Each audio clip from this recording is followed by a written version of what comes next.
need. Give me what I want that speed. After a week of qualifying across four corners of the country, it's finally time for the night of chaos we've been waiting for. Live from the Talladega Superspeedway, it's the 2026 running of the NR2003 Great American Big One.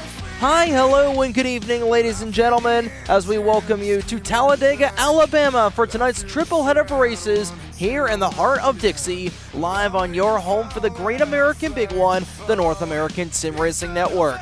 Live from Talladega, Alabama once again here on the NESRN, my name is Trey Wright. We've got the first of three races here this evening for 110 cars taken to the track here all night long, down at the longest real-life superspeedway in all of NR2003, 2.66 miles here at the good old-fashioned Talladega, USA. And we are so glad to be here once again for the second time here in 2026 on the NESRN, and we are getting ready to have some fun here, starting off with the C-Main, the bottom 30 cars from the qualifying races that finished outside of the top 20. And pretty much the way things are going to run here for the C-Main, 30 laps are going on the board for the 30 cars, and this is going to be, if you remember, the first ever All-Star race we had here on the NESRN for the NR2003 Mission Barbecue Cup Series. You'll remember that we ran a high-grip, low-drag with no restrictor plates package to the Flemington Speedway. That's the same thing we're going to have here at Talladega, except it's just going to be a little bit faster, at speeds of about 285 miles an hour. It's going to be a blast, and we've got 30 cars here in the C-Main getting ready to do battle, literally, for 30 laps. Hey, no damage also as well, forgot to mention that. So we're going to go ahead downstairs and meet those 30 drivers that will take to the track for 30 laps of pure chaos here in Talladega, Alabama. Starting deep in the field in row number 15 on the outside lane of the number 98 Johns Manville Menards Ford Mustang Alexander Rowe to his inside. Starting in the 29th spot, driving the number 95 Thriving Financial Chevrolet Camaro Stephen Strange. In row 14 on the outside lane of the number 92 PepsiCo Ford Fusion is Brendan Wilmington, and to his inside, starting in 27th, the number 84 Red Bull Toyota Camry of Gio Garnett.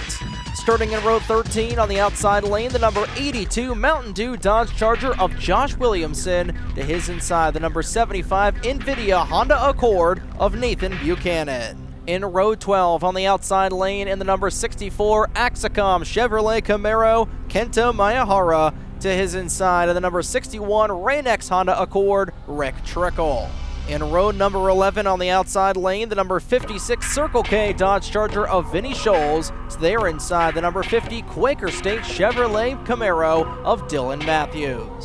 In row number 10 on the grid, drive the number 41 Fujifilm Dodge Charger is J.J. Palmer, and they're inside the number 38 Great Clips Toyota Camry of Joseph Wood. Starting in row number 9 on the outside lane, the number 32 Tide Ride development driver for Bradley Ream, that's Kyler Anderson, and to his inside, the number 29 Swiffer Wetjet Pontiac G8 of Rich Roy. Starting in row number 8 on the outside lane sits the number 25 Home Depot Chevrolet Monte Carlo of Angel Gutierrez, and to his inside, the number 17 DeWalt Ford Mustang Iris Sachs. Starting in row number 7 on the outside lane in the 02 Miller Lite Ford Mustang is Jimmy Jim, and to his inside in the 00 Domino's Pizza Toyota Camry, Benjamin Snyder. In row number 6 on the outside lane sits the number 9 Dodge Dealers Dodge Charger of Kyle Monaco, and to his inside, driving the number 4 Jimmy John Chevrolet Camaro, Carissa Vaughn. Cracking open the top 10 in row number 5 on the outside lane sits the number 23 Caterpillar Dodge Charger of Philip Torres, and to his inside sits the number 86 Papyrus Racing Game Chevrolet Camaro of Connor Monaco. In row number 4 on the outside lane in the number 47 Hulu Volvo is Roderick Grimes, and to his inside in the number 45 STP Dodge Charger, trying to keep all four wheels on the ground here tonight, is Eric Blaze. In row number 3 on the outside lane sits the number 54 JBL Toyota Camry of John Stewart, and his inside, driving the Rainbow Flame number 24 DuPont Chevrolet Camaro, Hishir Diaz. In row number 2 on the outside lane sits the Silver Bullet, the number 40 Coors Light Dodge Charger of Alexander Underwood, and his inside, the double nickel 55 Square D Electric Chevrolet Camaro of Eric Monaco. And on the front row for the C-Main here in the Great American Big One, driving the number 91 draw-tight Ford Mustang, Jamar Raymond, and his inside, starting on the pole position for the C-Main, driving the number 70 Ford EcoBoost Ford Mustang, Bob Jackson. That concludes the 30-car grid for the 2026 Great American Big One C-Main, live at the Talladega Superspeedway. And we are ready to roll off here in just a few moments, but before we do, we've got to go ahead and get these engines fired up here on the pit lane at Talladega as we send things down trackside for the most famous words in motorsports to get race number 1 of the night underway here at Talladega to kick off the Great American Big One here on the 1st of August. Drivers, start your engines!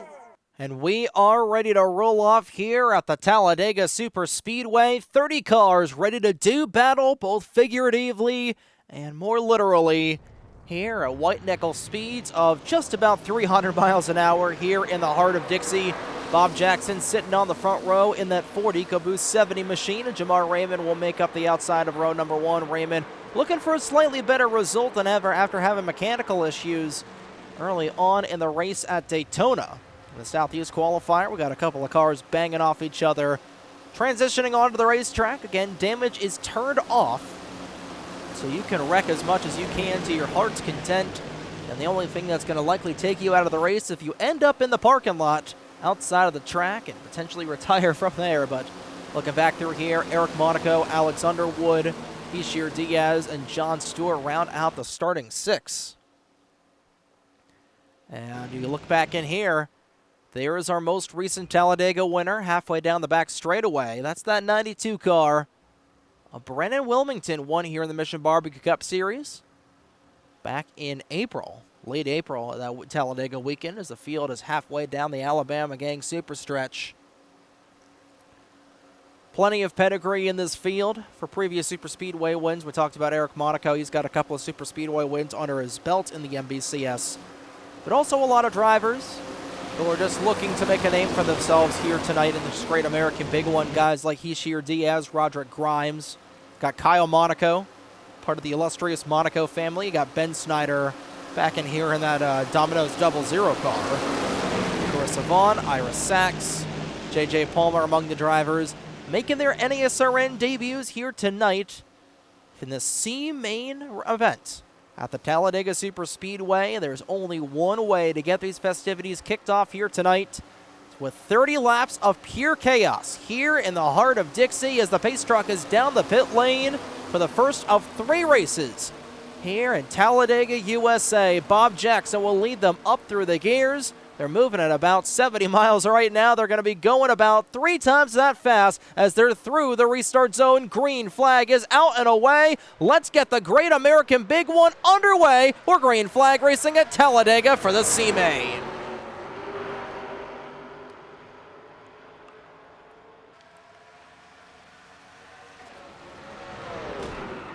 We already got trouble back in here. Big crash. Upside down. That was the 56 of Vinny Scholes. Brendan Wilmington also spinning around. And it didn't take long for these guys to find trouble in turn number 1. Again, they're not out of the event yet. They're already 3 wide for the race lead, and they're already getting up to speed. 260 miles an hour. Rich Roy, trouble around in the 29. He spins around as well. Not sure who else was involved. I think it was just a single car spin, and we'll go ahead and get the replays of what happened when they become available, or rather on the bottom, or they'll be shown on the screen, I should say. But I'm very surprised this lead pack was able to relatively survive a lap here, already on lap number 2, and look at this pack, 287 miles an hour. Bob Jackson screaming for the race lead. And these guys also bump drafting really close with one another. It's a very small amount of room for error. We got more trouble in the back. Somebody has gone around, and it's Rick Trickle has spun to the 61. He's going to end up down the pit lane. Trouble for him as Eric Monaco will also go around, and here we go. Angel Gutierrez up in the catch fence. 4 cars on the outside wall. They come back down the track. Gutierrez right in harm's way. This could get dangerous. Carissa Vaughn, Ira Sachs, they're in the middle of the racing groove, and these guys cannot brake. They've got the brakes pretty much cut off from them. And Angel Gutierrez also upside down. That'll likely be the end of his night on lap number 3. And the main field of cars being thinned out quite literally. Here on lap number 4, Bob Jackson extending himself up to a pretty decent lead. Hishir Diaz right behind him in another big crash. 3 cars into the wall this time. That's Roger Grimes and Kyle Monaco. They'll get it figured back out. Watch out right in the middle of the road. Rick Trickle's getting up to speed. He's going to rear end the 47. And Grimes will have to get back going. Bob Jackson getting past. A big slingshot maneuver will put the 38 of Joseph Wood out front. And we're already on lap number 5 of the C-Main. These guys completely getting out of harm's way. J.J. Palmer nearly getting run over by Stephen Strange. We got 1 car down the pit lane. It's Angel Gutierrez still being towed back. Rick Trickle back on track. He is currently 1 lap down after being forced to come down the pit lane. And now we're starting to see the strategy pick up a little bit. Ben Snyder has gone up to 2nd. Bob Jackson and Hishir Diaz have fallen back to 3rd. And once we've got the field thinned out a little bit here in these first 5 laps, as Snyder right on the corner panel, he's going to turn the 38. The 2 leaders are around. And they're back up into traffic, and Joseph Wood gets pile driven into by Eric Monaco. And Ben Snyder being aggressive early on in the race, and he turns Joseph Wood from the race lead. And Hishir Diaz now out front, 5 cars underneath the blanket. Josh Williamson, who started this race from the 26th position, up inside the top 5. He's in 2nd with 6 laps in the books here at Talladega. And these guys are bump drafting like there is no tomorrow. Right now, Angel Gutierrez the only one that's 3 laps down. Big mess in turn 4. Carissa Vaughn somehow avoids pile driving the 41 of Palmer. Connor Monaco, he's right in the middle of the racing groove, and somehow Roger Grimes doesn't cold clock him. Same thing with the 23 car as the leaders will pass on by. Dylan Matthews trying to get back under speed. Same thing with Connor Monaco. Something with that 45 car as he's down to the low side. Eric Blaze going to scrub off speed, and right now already a 1/3 of the way through C-Main. We've got quite the shuffle of drivers up in here, trying to get around some lap traffic. The 24 of Hishir Diaz. Here comes Bob Jackson once again. Jackson right on the back end. They're going to get turned up into the outside wall. The 2 front row sitters. And they spin once more back down into traffic, and Eric Blaze, he gets pile driven into once again, and the 45 is upside down. Big mess. Once again, Kyler Anderson goes flipping. And the tri-oval is a war zone right here at Talladega. Hishir Diaz coming back for seconds. He goes upside down. We got breakdancing. Oh my lord, Brendan Wilmington up into the catch fence. And here we go. This is what these fans came for somehow. That pack of 5 cars didn't completely kill themselves. Ben Snyder, Hishir Diaz, Angel Gutierrez finally back out on track. He's got a lot of ground to make up if he wants to get back in the dancing. The big question is, who is the race leader? It's currently John Stewart in the 54. There's Wilmington. He is currently going to be 1 lap down, and it is literally a hornet's nest back here on the back straightaway, and there is John Stewart. Was caught up in that crash with about 10 laps to go at Armory Digital, and he is pretty much all by his lonesome right now. Josh Williamson a 2nd back.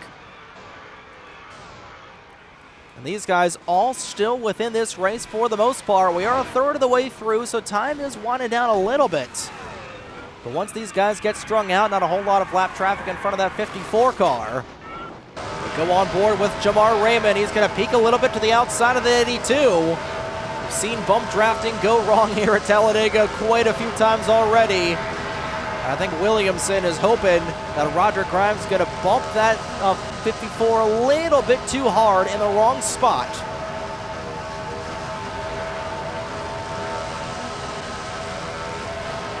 see all the tire marks from these guys back in here. We got some more contact somewhere in the back, I believe. We do not. The 9 car and the 61 are up on the outside wall, and J.J. Palmer, an impressive save out of him. Same is not going to be said for Stephen Strange. He'll get the car nearly pointed. He got it pointed back in the right direction. And John Stewart nearly got turned. He did get turned by the 47. Strange still in the middle of the racetrack, and he nearly LePage the 91. And that's going to cost him a lot of time. Big slingshot maneuver coming from the 82 when Josh Williamson will scoop back out to the lead. Williamson has been in these situations before here. That 82 car looking really strong after starting midway through the field. Was caught up in that first little accident of the night. Angel Gutierrez and Heishier Diaz trouble. They go around in turn 2. Rich Roy flying in through there. And you can tell these guys sound like V8s going around here at Talladega, and this main pack has reformed as we approach the midway point here at the Talladega Superspeedway. Williamson runs first. And there, Jamar Raymond will be second, 0.4 of a second back. A couple of lap down cars are the buffer between that 82 and everybody else. And it's incredible just how much they slide off the corner. They are racing like fighter jets, driving like fighter jets. Again, 285 miles an hour, and that is when these cars are pretty much right nose to tail. And we're 10 minutes into this race. Next time by will be the halfway point. Williamson leads. 2 lap down cars are the only thing between him and Jamar Raymond. Raymond getting a big push from Bob Jackson. We got trouble back in here. Somebody went around, and it was Josh Williamson. We pulled a Fox Sports, ladies and gentlemen. We missed the leader wrecking. He got spun. He's able to keep his composure as everybody up into the outside wall. What is happening? That's what's happening. John Andrews, Alex Underwood, and Philip Torrey's around. Ben Snyder also in it. Josh Williamson, he somehow weight shifted. He controlled his fall movement somehow in that 82 Dodge Charger. We're past the halfway point, and all hell is broken loose here at Talladega. Somehow, Josh Williamson, it's like that meme from Over the Hedge, the police officer changing his full speed to completely murder the one stupid homeowners association woman. And somehow, Jamar Raymond, I believe, is out front. He has a 7-second lead. Trying to find where he is. Whoa, Kyler Anderson. You want to talk about blitzing pit road. He and Dylan Matthews got turned down to the low side. There is Jamar Raymond.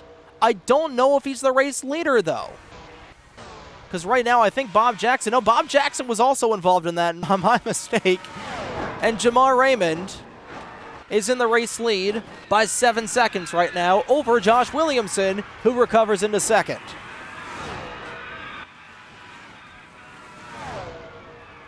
So Raymond is all by his lonesome, but not by any stretch of the imagination out of the woods yet.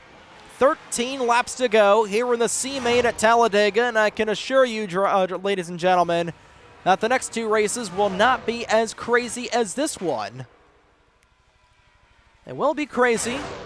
We will see speeds of about 250 miles an hour in the B-Main, and they're not going to be driving like fighter jets quite literally. We look at some of the lap times. Bob Jackson, fastest lap of the race, a 32-second at Talladega. If that's not crazy, I don't know what crazy is, as there's Angel Gutierrez last on the grid, currently 30th, 6 laps down. Somebody has gone around. It's Bob Jackson. He is going to pop. Oh, my Lord. Connor Monaco, he's rolling, and he's going to go another lap down. That was the battle for 27th between a couple of lap-down cars. And here's Eric Monaco. Connor, don't LePage your brother. Don't kill your brother. This isn't Cain and Abel. And Monaco, how about this for Monaco? He's currently in second right now, being pushed by Josh Williamson. We'll see how long that will last, as they're currently 10 seconds back of Jamar Raymond, who is off for a Saturday night drive at the moment. Again, 10 seconds back at Talladega. That is a lot of ground to cover up. See if they close in at all, and they didn't really close in whatsoever. And Williamson and Monaco, the two NBCS veterans, will go side by side. It's been a while since we've seen Josh Williamson on the grid. Of course, Monaco, one win this season at Pocono so far, has got a couple of super speedway wins. Haven't talked about Kento Mayahara in the 64. He's just now getting up under speed. He was caught up in that first lap accident we had here earlier. But a lot of lap-done cars separating Jamar Raymond from the other side of this. You got the 55 and the 82 still bump drafting, but they are losing a lot of time. And Raymond is just on the tail end of this pack back in here. We still have all 30 cars remaining. Check out this line of cars. They're not all quite painted black. We got a couple of black cars in this pack. Carissa Vaughn trying to move to the inside, nearly turned the 86 car, and that would have probably caused about maybe 5 or 6 fatalities. This isn't tow car. Co-drivers cannot die in here. And Raymond with Bob Jackson in front of him. Jackson on the back end of the 50 car. He's not going to turn Dylan Matthews. And Monaco and Williamson have finally brought the gap to under 10 seconds between those two. They're still bump drafting a little too close for my comfort. Raymond just trying to get to the end. We're already under 10 laps to go here in the C-Main. It has been a wild race at Talladega, to say the very least. And a lot can still happen between now and the end of this race, with Raymond right behind that 50 and that 70. Monaco and Williamson still about 9 seconds back that last time by. It would mean a lot here for Jamar Raymond, as he'll take 7 laps to go. After not even really having a chance at Daytona, had a mechanical issue right from the drop of the hat, and already we got cars around. We got, oh my lord, Bob Jackson cleared the way for the 91. We got Gio Garnett shaking up that can of Red Bull a little bit too much. He's going to land on all 4 wheels. Nathan Buchanan with the second hardest crash we have seen him have here in the NESRN. And Angel Gutierrez, oh, he almost got a little help there from Carissa Vaughn. And Gutierrez is once again going to have to be towed back from the pit lane, but that was probably the closest Jamar Raymond has been to getting himself knocked out of this race. And don't count out these guys for second back in here. They have lost a little bit of time on one another, but Monaco is now 8.7 back of the 91 car. Brenna Wilmington has gone around in the 92, and Carissa Vaughn upside down. Not sure what happened there, as Jamar Raymond will drive past. Wilmington will go another lap down. He's now 2 down with 5 laps to go. Look at that 91 car. He is on fire. Not literally, figuratively right now, the way these guys are running. Meanwhile, Monaco and Williamson are now 8 seconds back. And Raymond in the middle of heavy lap down traffic right behind the 32 of Kyler Anderson. Got Philip Torres coming up. You've got Alex Underwood. Gio Garnett is still in it. We got a couple of cars that were stuck are back down the pit lane. 4 laps to go. Raymond trying to hold on. Big run coming on the inside. Vinny Scholes and Dylan Matthews. They wanted to kill themselves in front of the leader. And they nearly did. Down the back straightaway screams that draw-tight 91 machine. Oh, and Monaco gets turned! In the battle for second place, Eric Monaco says enough is enough. And Josh Williamson will punt him out of the race lead. And if nothing happens to Jamar Raymond, it very well might. Ben Snyder's in the middle of these guys, and around goes Kyler Anderson. He gets turned to the inside, back up the track. Fortunately, nobody was there to get hammered. And Jamar Raymond dodging these wrecks. He has got about 9.5 lives. And with 2.5 laps to go, Monaco right now, Williamson, 8 seconds back. 11 seconds back for Josh Williams, I should say. It looks like Jamar Raymond might have this in the bag if nothing else transpires. 12 cars right now on the lead lap. 2 laps to go, sticks high in the air. The race officials are thanking their lucky stars that this is only a video game. But Raymond has led the most laps, 14 on the night, surviving the chaos.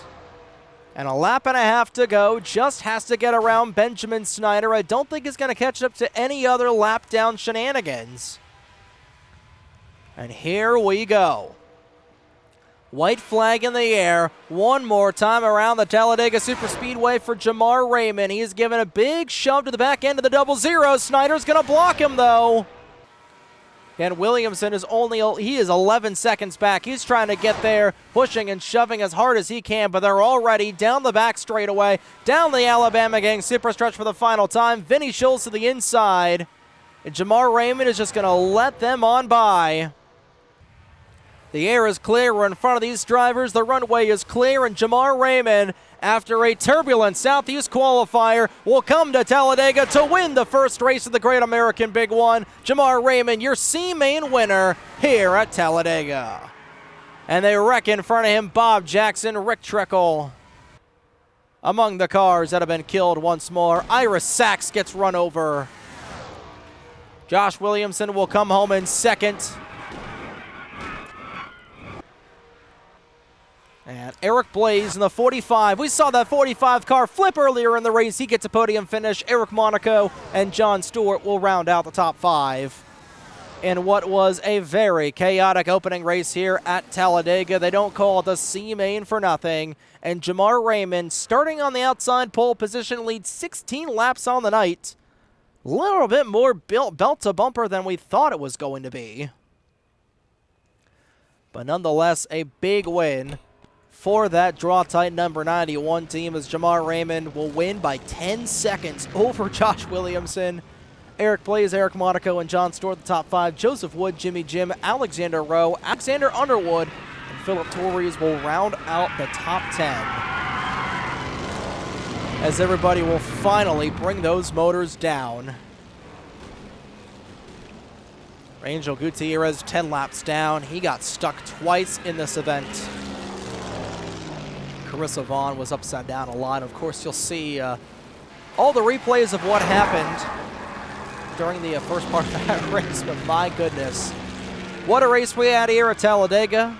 Jamar Raymond survives the chaos to get the job done here in Talladega, USA. For the first of our 3 races here tonight, we'll go ahead and get the B-Main drivers gridded up on the pit lane before we send them downstairs for the B-Main here. But race number 1 is in the books here with 2 mains to go here in Talladega, Alabama for the Great American Big One main event days here in Talladega. As, again, you longtime viewers will know at this point, I'm very much an old school racing fan. You know, I like sex being safe and racing being dangerous. Hey, Fred, give me a pizza with extra cheese. Extra cheese. And hold the tomato sauce. Hold the tomato sauce. And hold the crust. Hold the crust. Hey, Jimmy, give me a cheese with nothing. Nothing?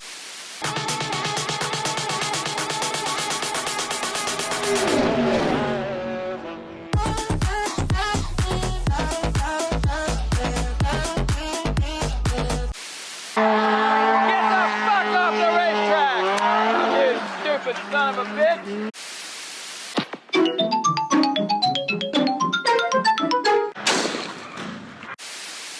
And we are back here at the Talladega Superspeedway after an incredible race in the C-Main event for the Great American Big One. We've got 40 cars now lined up on the pit lane for the middle event of tonight's triple header here at Talladega, the B-Main event for the Great American Big One. And without further ado, we're going to go downstairs and we'll meet the 40 cars that will take to the racetrack here tonight in the 50-lap middle event. Starting in the 40th position on the outside of row number 20, you've got the 69 Monster Energy Chevrolet Camaro of Noah Cars, and his inside starting in 39th, the number 63 DoorDash Toyota Camry of Jeff Jordan. In row 19 on the outside lane, the number 33 Camping World RV Chevrolet Camaro is Audrey McPherson. To her inside of the number 5 Farmers Insurance Chevrolet Camaro, we've got Evie Howard. In row 18 on the outside lane, you've got the number 1 Kingsburg Toyota Camry of Ryan Ambrose, with Sarah Taylor driving the number 71 Toyota factory entry for the Toyota Camry, starting in the 35th position.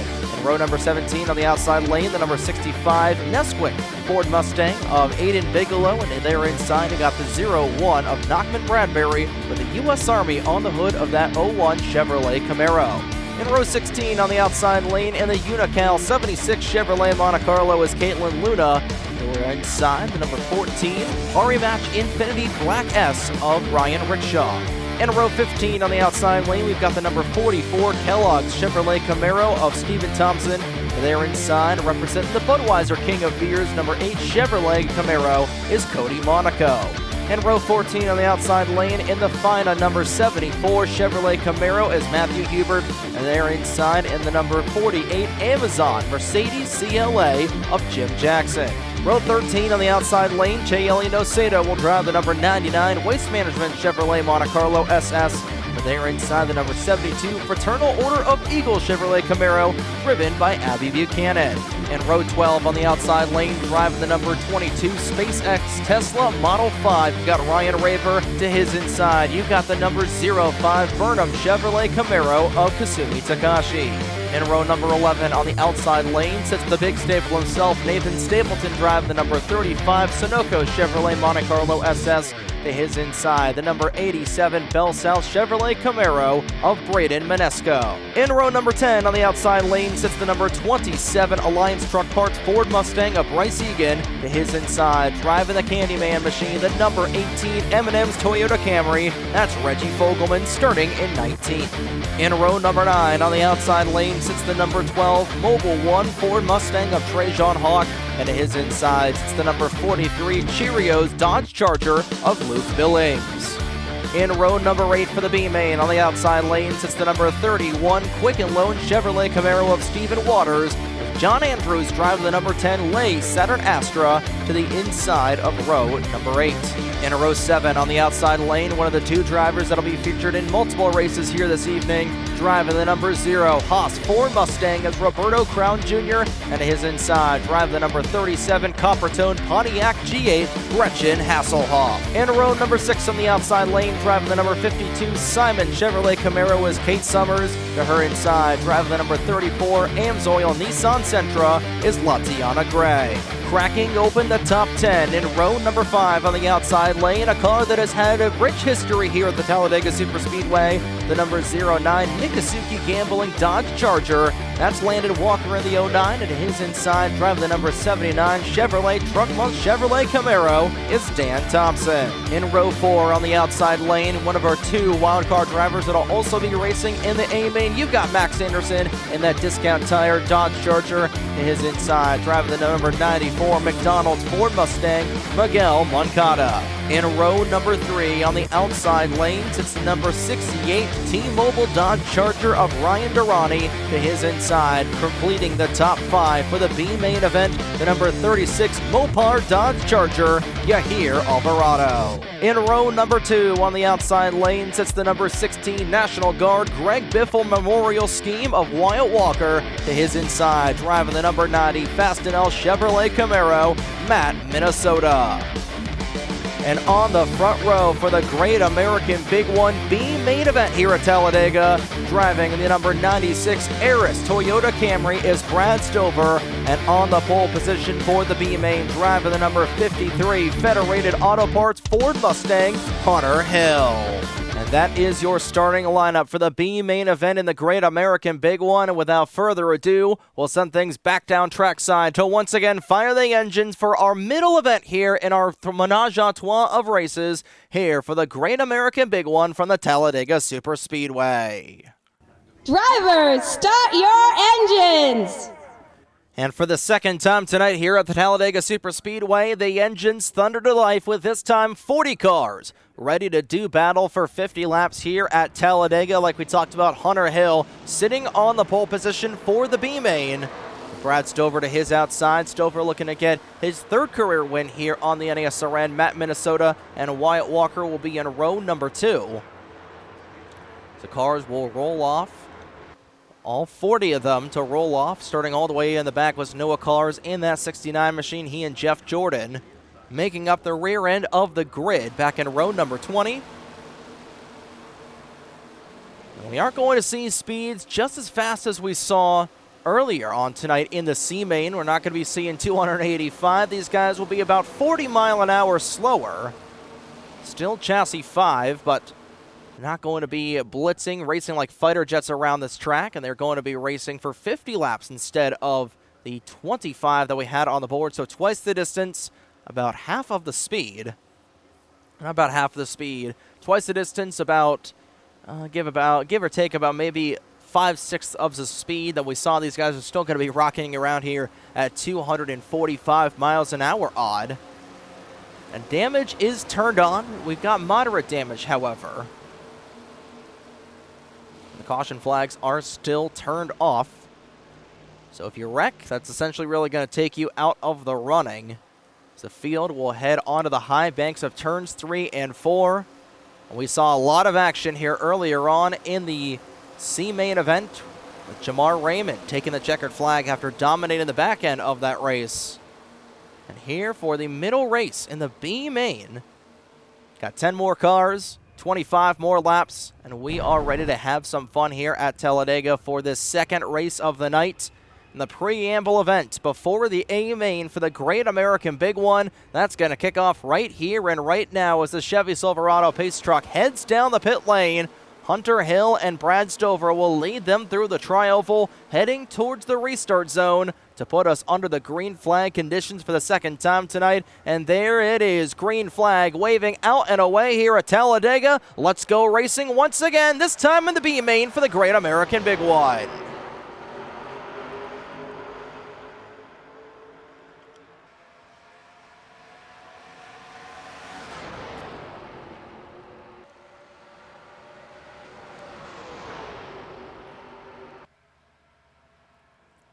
And this time the field is going to survive off of the opening set of corners. Hunter Hill leading with a hulking pack of 2, making 3 wide back in here. You hear Alvarado trying to make some hay on the inside. Got a couple of cars on the outside wall. That's Roberto Crown Jr. a little too high up the track. He and Trajan Hawk both falling back immensely, and Hawk nearly going down into the one of Ryan Ambrose. Caitlin Luna falling back as well, and Hawk will fall all the way back in that 12 machine and go on board with that 12 car here. See a lot of cars already up in the outside wall, 3 wide off of the corner end. Since these guys don't have restrictor plates, we've got some damage. Somebody ran into somebody. You could see the damage heading down the back straightaway. Not sure who that was, but these guys already racing around rapidly already on lap number 2. You can see 232 miles an hour for Luke Billings exiting the corner.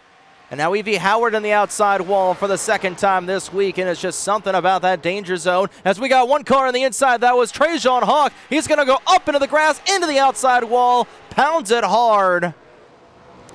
And a lot of damage on that Mobile 112 machine as he got turned by somebody.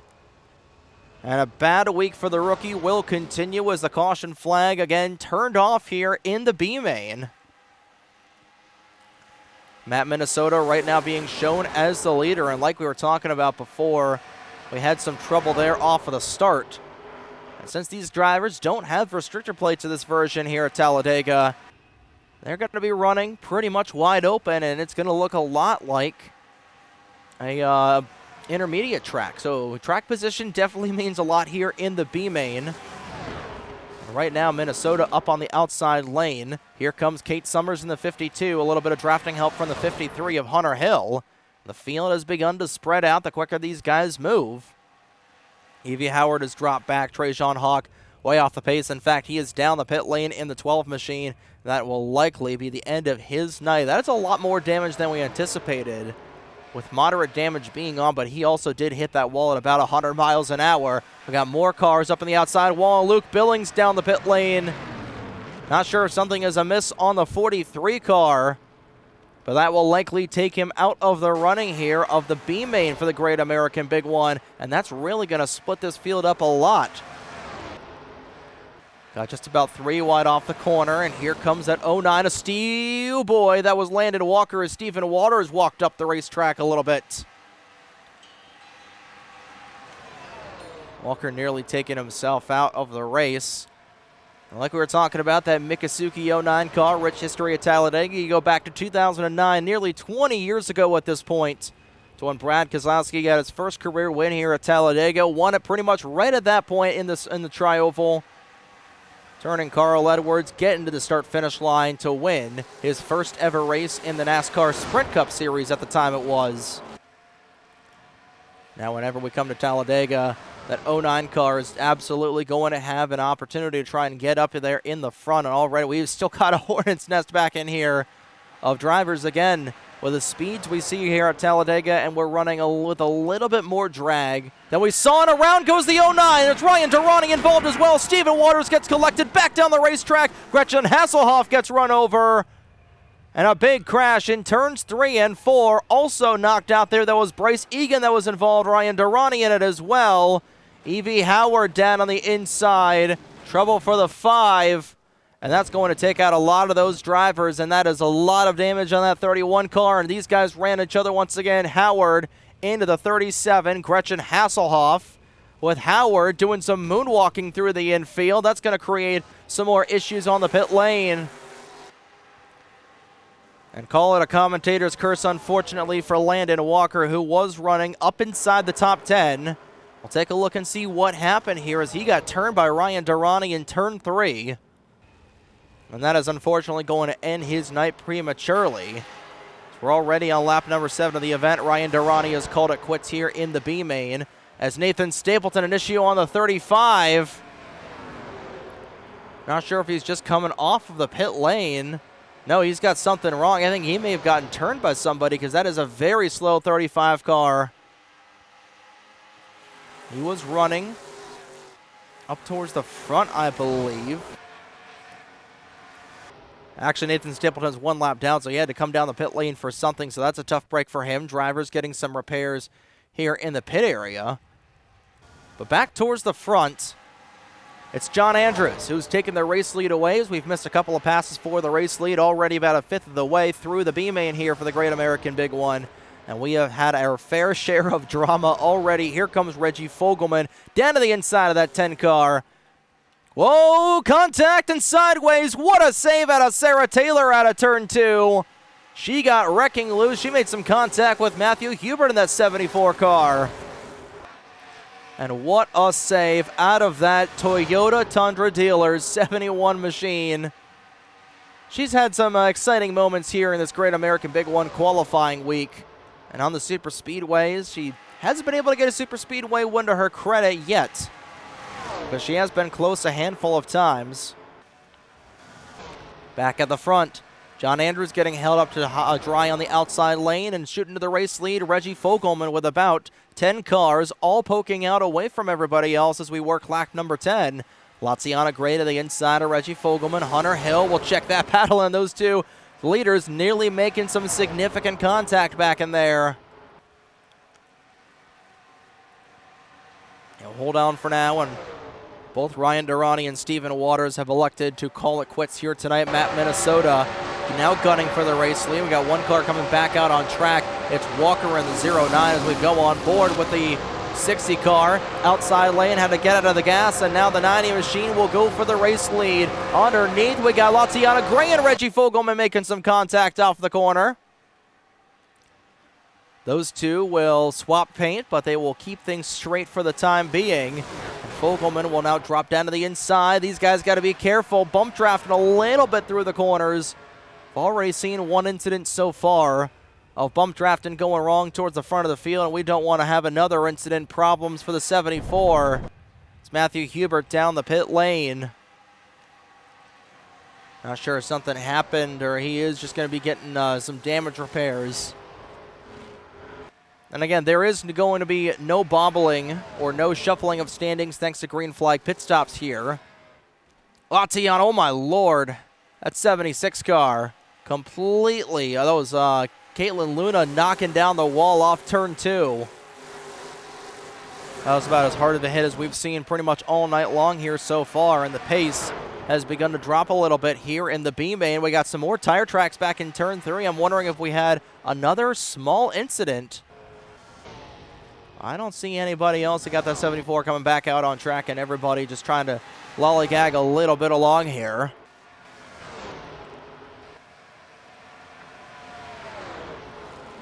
Back for the race lead, Minnesota being shown as the leader, and Nachman Bradbury in that 0-1 car being shown in second. And we are actually hearing from race control that at lap 25, right at the halfway point, there will be a fun flag thrown to get these cars wired back together. So there will be one caution being thrown here. Of course, we have the opportunity with this version of NR2003 to throw cautions manually. And there will be a caution at lap 25 that will rebunch the field up. But it's Minnesota, Bradbury, Andrews, Summers, and Latiana Gray, your top 5. Abby Buchanan starting to make her way up through the grid in that 72 car.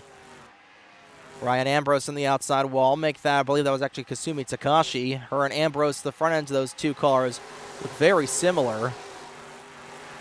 Of course, got the Kingsford colors on that one machine, and got the Burnham colors on that 05 car.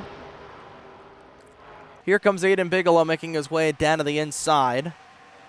These guys continue to wire around the Talladega Superspeedway like there's no tomorrow. Jim Jackson, Ryan Raver trying to make their way up inside the top 15. They're currently just outside the top 15 right now for both that Tesla and that Mercedes. If I'm not mistaken, I believe those are the only two of those respective manufacturers that are on the grid here tonight. It's pretty much single file. You don't see that a lot here at Talladega. Single file racing pretty much throughout, but again, it's that byproduct of, not everybody has the exact same speed, or not everybody's got the same engine, and not everybody's restricted. It's all about horsepower. It's all about the runs you can get.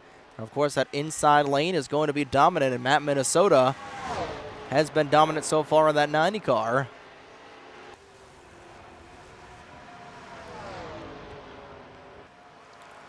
Because we don't really typically see pack racing when they go about above 230.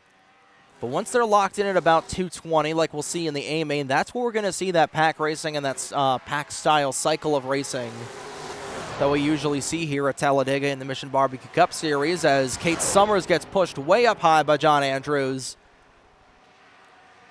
Andrews a little bit loose off turn 4. He's able to hold on to it in that 10 car, and we'll go on board with him.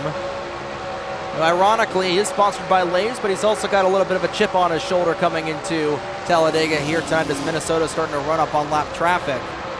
Last time we were at Talladega, when John Andrews had any sort of skin in the game, back in the Loves American Truck Series 2025 season, his trucks finished 1-2 with Lauren Martinez and Taylor Goulet going 1-2 on the grid. 1-2 finishing order for the Andrews Racing Ford Fusions, or Ford Mustangs. We're Ford F-150s we eventually got there for the model. And Andrews trying to make his way up through the grid. No telling if that Andrews Racing program will return here for 2026. We'll get confirmation on that probably later on, but meanwhile, back towards the front. Lap traffic as everybody runs way up high. Just about everybody on the outside lane hit the outside wall. That's not something you typically see here at Talladega, and that's going to wad up these guys quite a bit. Dan Thompson on the outside. Kate Summers falling back. Here comes Jeff Jordan in that 63 car. More cars in the outside wall. Whoa, Brad Stover out of position. Here comes a 63 down the racetrack. Kate Summers in the infield. She's going to transition back up. Right into get here, Alvarado. Alvarado upside down, up in the catch fence, flipping like crazy. Kate Summers also flipping like crazy. And a massive crash down the front straightaway. Kasumi Takashi.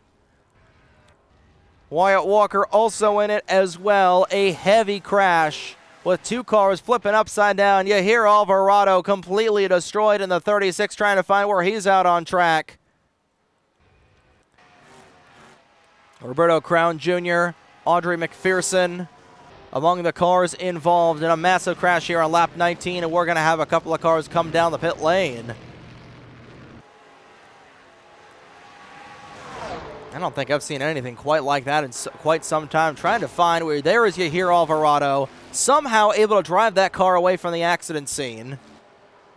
And you want to know how bad moderate damage is? That car completely destroyed. Again, he did go up in the catch fence, but that thing was still drivable though. But some heavy damage on that 36 machine, and we're starting to see these guys probably We're running into a little bit of tire trouble. With how fast they're going, they're definitely burning up a lot of rubber. Meanwhile, back at the front, Minnesota will get 5 laps to go until the fun flag will be thrown here at Talladega. He and Abby Buchanan enjoying a relatively decent lead over Latiana Gray. Nachman Bradbury starting to drag the brake a little bit in that 01 car. But a bad crash. Down the front straightaway, that will be the end of the night for you here, Alvarado. And he will trundle his way all the way back into the pit area and likely out of the race. He will go another lap down. Now 20 cars on the lead lap. And now a little bit of a pick between Matt Minnesota and company here. But again, we do have that fun flag coming out. I think Minnesota's just trying to race to the fun flag, but he's on the way on the outside lane. Big run coming for the 72 of Buchanan. Here's Buchanan side by side with Minnesota. We got a drag race for the race lead down the back straightaway. And a lot more lap traffic in the way of these cars. Side by side, still door to door for the race lead, and Buchanan's got the 90 car edged. She's in the middle line, though. That's not the place you want to be here at Talladega. Jeff Jordan also back down the pit lane and having a swing way out of the way there to avoid him was the 87 car. That was Braden Manesco. I haven't really talked about him here a lot tonight.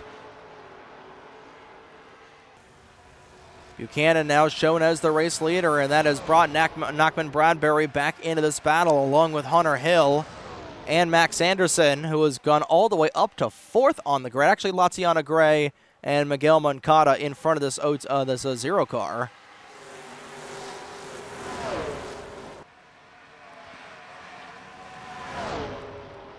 And this is just getting dicey here at Talladega. 3 cars currently knocked out of the race. Wyatt Walker's team, I think they were trying to fix that car. Same thing with Kate Summers.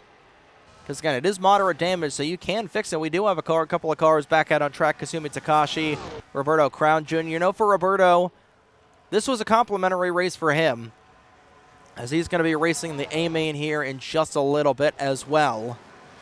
Buchanan still at the race lead.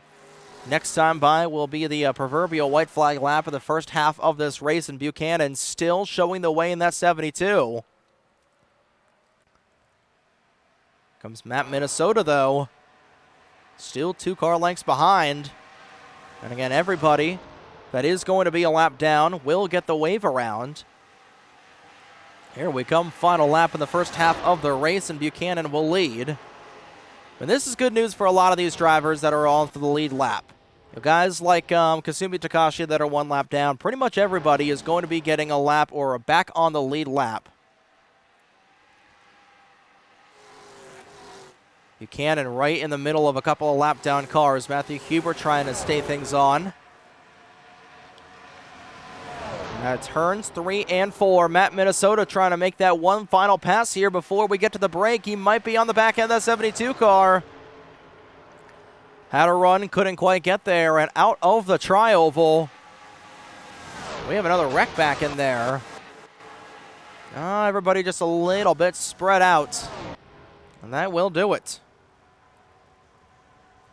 So the caution flag will fly for the only time tonight, as race officials did deem that we get a fun flag here. These drivers back in here will race it back, and we'll see who the pace truck will go ahead and pick up. Now 5 cars out of the race here tonight. Everybody's still racing back around. Actually, and Matt Minnesota got around Abby Buchanan. So this time around, coming back here past the halfway point, Matt Minnesota will actually have the race lead. And that is going to be interesting for these guys. And the pace truck will catch the field, likely in turn number 4. And everybody having to get back around, but Minnesota first one to the pace truck. Latiana Gray will remain only, everybody's going to be back on the lead lap, so it's not really going to matter.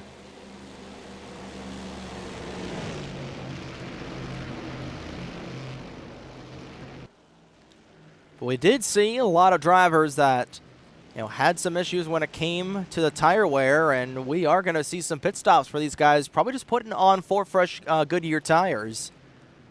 And here we go. Miguel Moncada actually took second away from the 90 car. Or from the 72 car, I should say. So Abby Buchanan actually fell back to third. And there is that 90 machine of Matt Minnesota. Heading towards his pit stall here at the Talladega Superspeedway. We'll go ahead and follow him as he will head in his pit stall. And I imagine, no, it doesn't look like he is going to take any tires. I think he's just going to be taking fuel, and he will. So it looks like the majority of the field is just going to do gas and go here at Talladega. You know, it's a little bit surprising since we saw the majority of those guys having some issues. But overall, that will do it here, as we had nobody stayed out. The majority of the people came back down. They'll likely pit the next time here. But under what is our only caution of the night at Talladega Superspeedway, with Matt Minnesota leading them back up through the gears here in just a few moments. And we'll be back here in just a couple of moments to bring you back to the green flag here after a halfway caution in the B main at Talladega. And we return to the Talladega Superspeedway here for the final 19 laps of the B main for the Great American Big One here in Talladega, USA. My name is Trey Wright for the NESRN. With 19 laps to go in the B main, Matt Minnesota led them off the pit lane. Pretty much everybody electing to go gas and go and not take on tires. A little bit surprising given some of the tire wear that we saw these guys struggling with. But pretty much everybody will be on the lead lap. And it will be Matt Minnesota leading them back through the Reese's restart zone. Miguel Moncada, Abby Buchanan, Max Anderson, and Latiana Gray. The top 5 going back through the gearbox, and John Andrews, Nachman Bradbury, Sarah Taylor, Ryan Raver, and Jim Jackson, the top 10. The top 10. So through the restart zone, green flag back out and away, and a good jump there for the 94 on the outside lane. Trying to make some pay dirt, and I thought we heard some contact back in here. Some drivers up in the outside wall.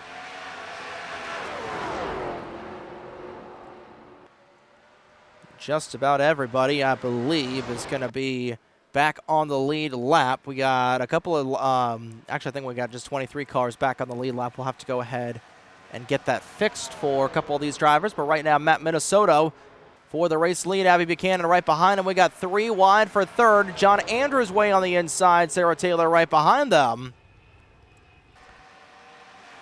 Got Reggie Fogelman losing a little bit of ground there in that 18 car up on the outside lane. Luke Billings also there in the 43. A lot of drivers beginning to fall back a little bit, those that had issues midway through the race. Max Anderson wide off the corner. Steven Thompson just about hanging the body off the corner there. And Minnesota continues to dominate. He has led 20 laps tonight, by far the most of any driver here in the B main. Here comes John Andrews, though. He's got the Jaws theme playing on that 10 car.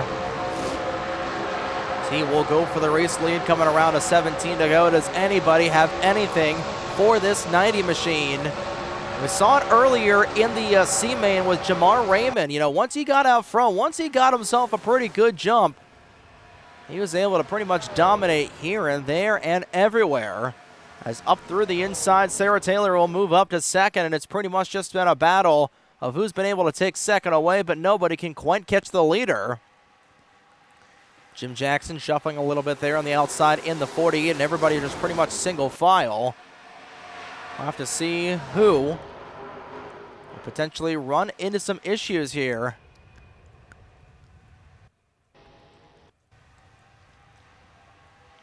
Brad Stover a little bit off the pace, and Minnesota continues to enjoy himself.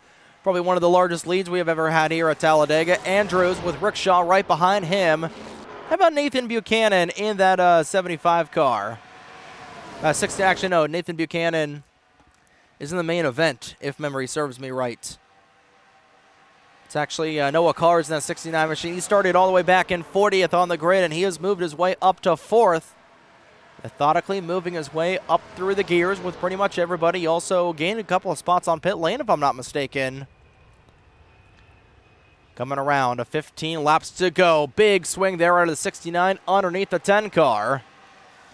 And at the stripe, Minnesota being gained in a lot there by that 14 of Ryan Rickshaw. Rickshaw now within a tenth of a second back of the 90 car. 0.2 of a second back, in fact, as we got Cody Monaco up in the outside wall off turn 2. He's going to fall back just a tad. Yeah, these guys going 245 miles an hour. They are pretty much, they're not quite racing like fighter jets like we saw early on. They're racing like aeroplanes. Car is trying to block Buchanan. Sarah Taylor still up in here, and Ryan Raver trying to do the unthinkable and win with a Tesla here at the Talladega Superspeedway. I think that would result in some beer cans raining down on that 22 team. 14 to go, and this race is still very far from over.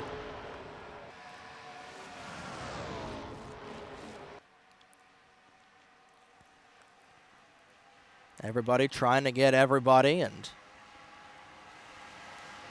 still a lot of time to go here as Minnesota still with the race lead on the inside lane. Rickshaw is trying to find his time out on the spot.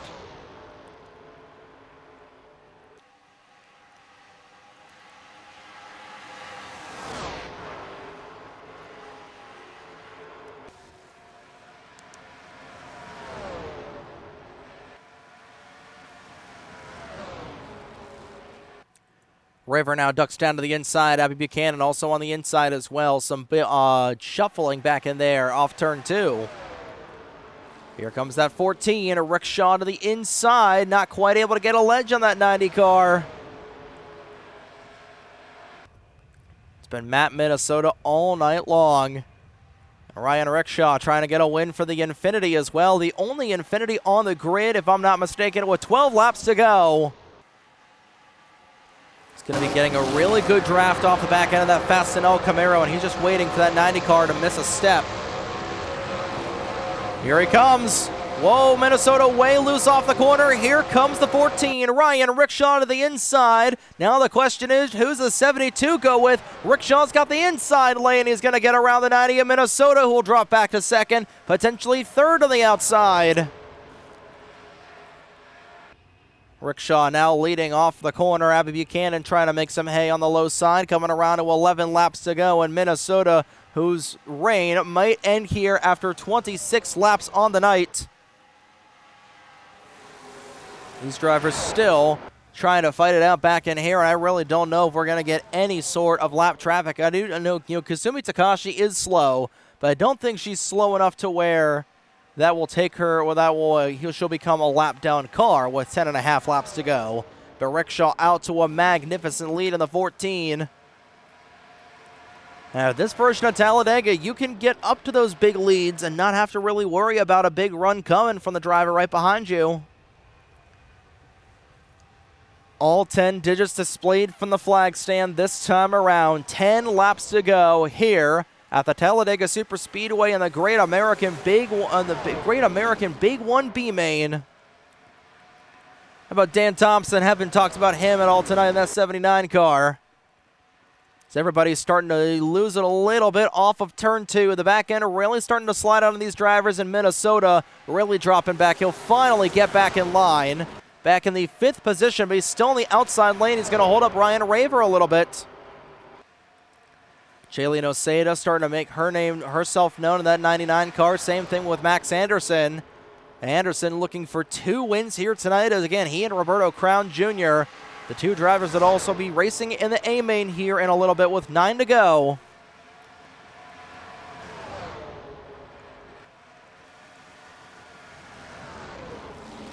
Still, we have the question of whether or not these guys are not going to wreck or not.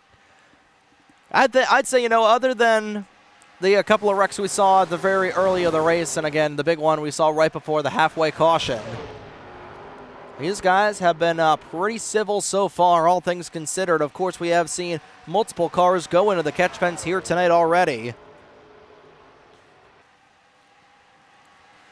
8 laps to go. Buchanan with a big run, not able to get anything just yet. And how fast these guys are going, that dirty air once you duck out of line. That is creating some problems for these guys. So they're all up on the outside wall. Jalen Oseda scraping that Waste Management Camaro, with that Waste Management Chevrolet up on the outside wall, and that Monte Carlo. Anderson trying to make some ground. There he is in that 2 machine with Noah Cars to his outside. Cars is out of line. And that'll bring that 2 car way up in front of these guys, and that'll put Anderson inside the top 7 with 7 laps to go.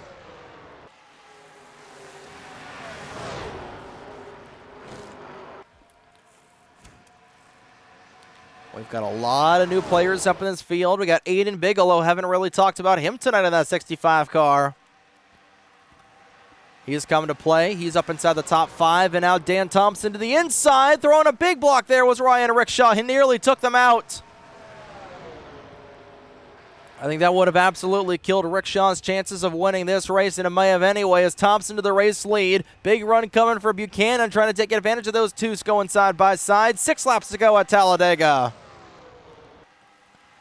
And it's all become a chess game at the fronts. Typically at Talladega, we'll see it in the A-main. The way that chessboard runs is that you want to time your runs based on how quick the cycle is going, but these guys aren't cycling a lot. These guys are remaining in their positions, but they're gaining massive runs on each other, especially off of the corners. Watch the 72 car a little bit. Dragging the brake, just going 227 right now. Rickshaw's also lost a little bit of a step too.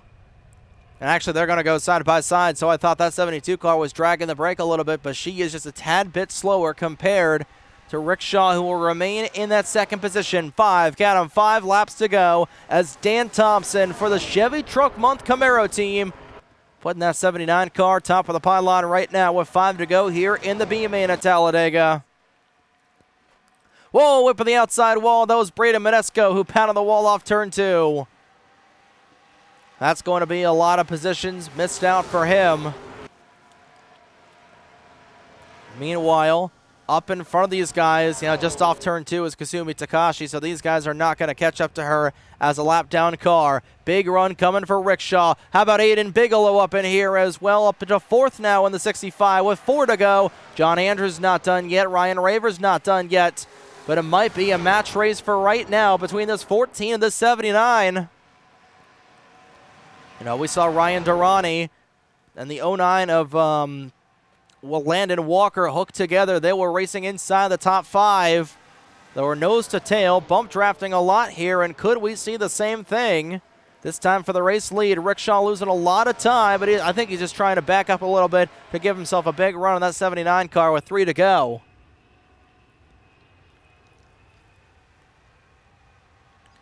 Three laps remain here at the Talladega Superspeedway in the B main event. And coming your way in just about 15 minutes time will be, not even 15 minutes time, probably about 10 minutes time here, will be the A main event for the NR2003 2026 Great American Big One as Hunter Hill loose off the corner. Pole sitter has fallen back to the 17th position. And that will be coming your way with 42 cars racing for 250 miles here at the Talladega Superspeedway. But this is now Noseda loose off the corner. She's able to hold on. And it might just become a 3-horse race for this win at Talladega with sticks high in the air at Dega. 2 to go in the B main. Rickshaw that last time by just 0.2 of a second off the back end of the 79, but he is losing a lot of ground in terms of the track position, in terms of the car lengths back. Jackson bouncing off the wall off the corner. Thompson with a really big lead. I really don't think with how close these guys are racing behind them, I really think this might be Dan Thompson's race to lose as he's through turns 3 and 4 for the penultimate time. Back through the tri-oval. White flag in the air. One more time around the Talladega Superspeedway for Dan Thompson. Trying to lead the final 7 laps of the B-main here in the Great American Big One, but Ryan Rickshaw looking for a big run off the corner. I just think he's a little too far back. Thompson ran wide. Didn't quite hit the wall, but Rickshaw, he is gaining a little bit there on that 79 car. I just don't think it's going to be close enough for these guys to do anything. Aiden Bigelow might have a run here at second. But off turn number 4, Dan Thompson for Chevy Truck Month in the 79 team through the trial for one final time. He's clear by 6.5 lengths as off the final corner. Dan Thompson leads the final 7 laps of the B main to get the job done here at Talladega. Ryan Rickshaw finishes in second. Aiden Bigelow rounds out the podium. Sarah Taylor and Nachman Bradbury will round out the top 5 in what was a thrilling final 15-lap run there here at Talladega in the B main. And Dan Thompson, your winner, dominated the final 7 laps here at Talladega. Ryan Rickshaw leads 5 laps, and Matt Minnesota, who dominated the race, leading 26 of the 50 laps, finishes in the 9th spot. We'll get a look at the official standings here. Dan Thompson, your winner by 0.2 of a second over Ryan Rickshaw. Aiden Bigelow, Sarah Taylor, Nachman Bradbury, Max Anderson, Abby Buchanan, Ryan Raver, Matt Minnesota, and John Andrews, the top 10. We had a couple of cars fall back a little bit there after hitting the outside wall off turn 2 a lot of times in the closing laps. We'll see where everybody finished down in here. We had 5 cars knocked out of the race thanks to those previous accidents we had in the first little bit of the race. Gretchen Hasselhoff, the last car out on track. But that will do it here for the B main, and that will do it for the preamble events here for the Great American Big One. And when we come back here in just a few moments, it will be time to meet the 42 cars that'll be racing in the first ever Big One, in the first Big One event here in NR 2003 in 6 years, the first one since 2020. We're not going to waste any time. We'll be back here for a quick commercial break, and when we come back, it'll be time for the 2026 running of the Great American Big One here at the Talladega Superspeedway on the North American Sim Racing Network. I come to make an announcement. Shadow the Hedgehog's a bitch-ass motherfucker. He pissed on my fucking wife. That's right. He took his hedgehog fucking quilly dick out and he pissed on my fucking wife. And he said his dick was this big. And I said that's disgusting. So I'm making a call-out post on my Twitter.com. Shadow the Hedgehog, you got a small dick. It's the size of this walnut except way smaller. And guess what? Here's what my dong looks like. That's right, baby. All points, no quills, no pillows. Look at that, it looks like 2 balls in a bong. He fucked my wife, so guess what? I'm gonna fuck the earth. That's right, this is what you get. My super laser piss. Except I'm not gonna piss on the earth. I'm gonna go higher. I'm pissing on the moon. How do you like that, Obama? I pissed on the moon, you idiot! You have 23 hours before the piss droplets hit the fucking earth. Now get out of my fucking face before I piss on you too. A week's worth of waiting has come to its end, and the 2.66 miles beckon. We're back live at the Talladega Superspeedway, and it's the main event for the 2026 running of the NR 2003 Great American Big One here on the NESRN. Hi, hello, and good evening, ladies and gentlemen, as we welcome you back to Talladega for the conclusion of our triple header of races here in the Heart of Dixie and up in the North American Sim Racing Network broadcast booth. My name is Trey Wright, and a week of qualifying crashes, triumph, and heartbreak has led to this very moment. 94 laps around America's largest superspeedway, a fitting 250 miles for America 250 at Talladega, USA. This will be some of the closest racing we'll see tonight, with the Speedway Physics package packing everyone together like sardines in a phone booth and creating a fantastic atmosphere for the first NR 2003 Big One event since 2020 at the Pensacola International Speedway. We've got a full boat of 42 cars on the grid, and we're not going to waste any time as we go down the pit road for our starting lineup to meet the 42 competitors fighting for the 2026 NR 2003 Great American Big One main event title here at Talladega. Starting shotgun on the grid in the 42nd position, driving the number 0 Haas Ford Mustang, Roberto Crown Jr. Starting 41st on the grid, driving the number 2 Discount Tire Dodge Charger, Max Anderson. Starting 40th on the grid, driving the number 03 Bauer BMW M7, Joshua Moyers. Starting 39th on the grid tonight, driving the number 3 Remington Chevy Monte Carlo SS, Russell Blaze. Starting 38th on the grid here tonight, driving the number 85 Vigoro Dodge Charger, Jocinda Smith. Starting 37th on the grid this evening, driving the number 78 Furniture Row Toyota Camry, Matthew Moncada. In 36th on the grid tonight, driving the number 42 Credit One Bank Chevrolet Camaro, Mauricio Garcia. Starting 35th on the grid, driving the number 04 Kodak Max Chevrolet Camaro, Aiden Gonzalez.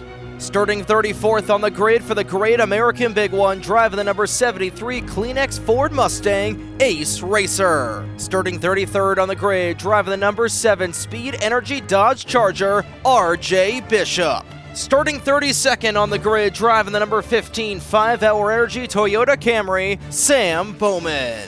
Starting 31st on the grid for the Great American Big One, driving the number 39 U.S. Coast Guard Ford Fusion, Alex Lozano.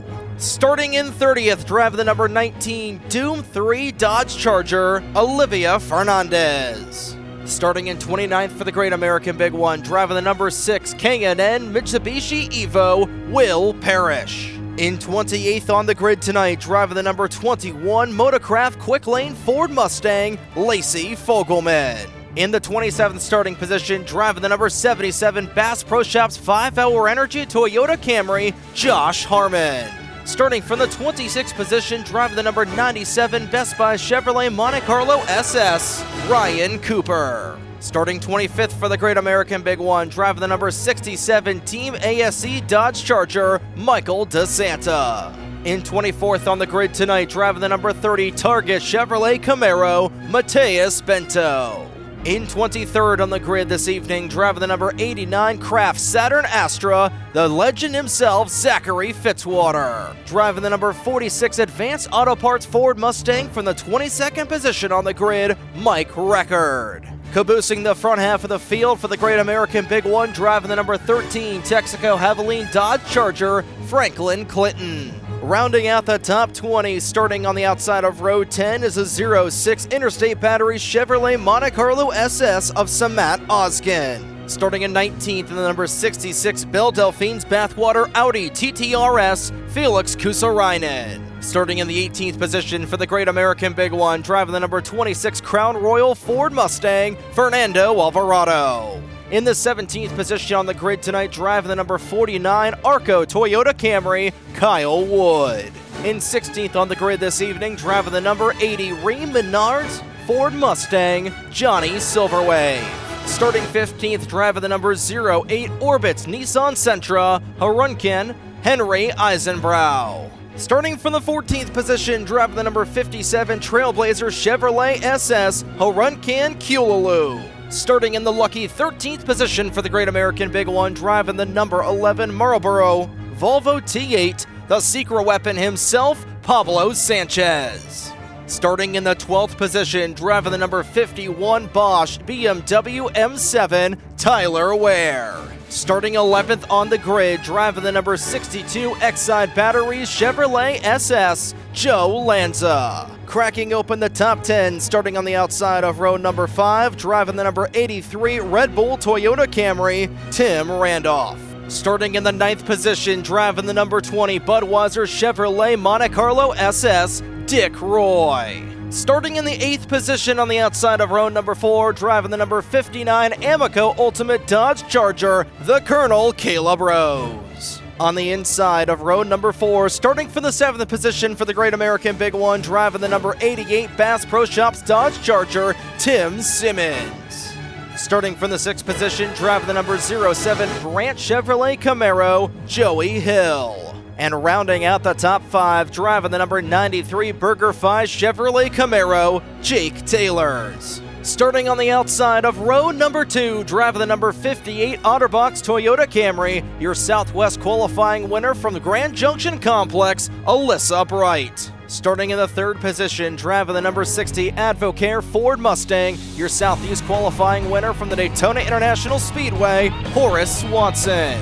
Starting in the second position on the outside pole, driving the number 81 Safe Light Auto Glass Toyota Camry, your Northwest qualifying winner from the Armory Digital Superspeedway, Shinji Takagen. And on the pole position for the 2026 running of the NR2003 Great American Big One, driving the number 28 Texaco Havoline Ford Mustang, your Northeast qualifying race winner from the Coca-Cola Superspeedway, Bradley Ream.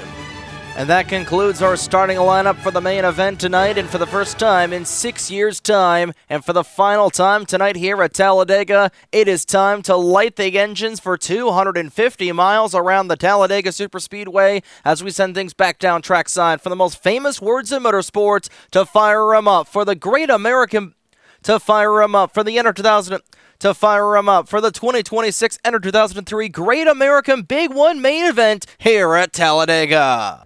Drivers, start your engines! And for the third and final time tonight here at the Talladega Superspeedway, the engines are live, and so are we for one final race in the Great American Big One, the main event here at the Talladega Superspeedway. And up in the first two rows, like we talked about, you got our qualifying race winners, starting with the two qualifying race winners for the northern regions, with Bradley Ream sitting on the pole position, just edging out Jake Taylor's by a couple thousandths of a second at the Coca-Cola Superspeedway.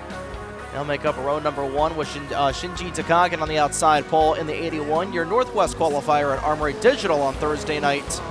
Horace Swanson and Alyssa Bright, your two Southern Region qualifying winners, will start in row number two. Back in row three, Jake Taylor's, like we talked about, he just got edged out there by Bradley Ream in the Northeast by about 7 one-thousandths of a second. We'll get the actual time here in a moment, but Joey Hill will round out the starting six. And in the back here tonight, two drivers that have raced here already just a few moments ago. Both Max Anderson and Roberto Crown Jr., the two drivers that made it in via the wild card, starting 41st and 42nd on the track here tonight. But it is 94 laps, our longest ever race here at the Talladega Superspeedway for exactly 250 miles. And we are so psyched to be here once again, and these drivers are going to have to come down the pit lane at least two times, pitting every 37 to 40 laps here at Talladega. That is going to be a monkey wrench thrown in for here for these drivers. And of course, Talladega got a lot of previous winners on the grid here, but in terms of the Great American Big One, it's got its list of previous winners as well. You'll see them on the bottom end of your screen. The previous winners of the Big One too, I should say. But it is so glad to be back here. We are so glad to be back here at Talladega. We're so glad to be back here with the Big One banner as Bradley Ream will lead them through the Tri-Oval. Remember, we are obligated to mention the Tri-Oval, and start-finish line is all the way at the end of the Tri-Oval, and he'll lead them through the Reese's Restart Zone. And there it is. The green flag is out and away for one final time on a beautiful Saturday night on the 1st of August. We're green flag racing for the Great American Big One main event.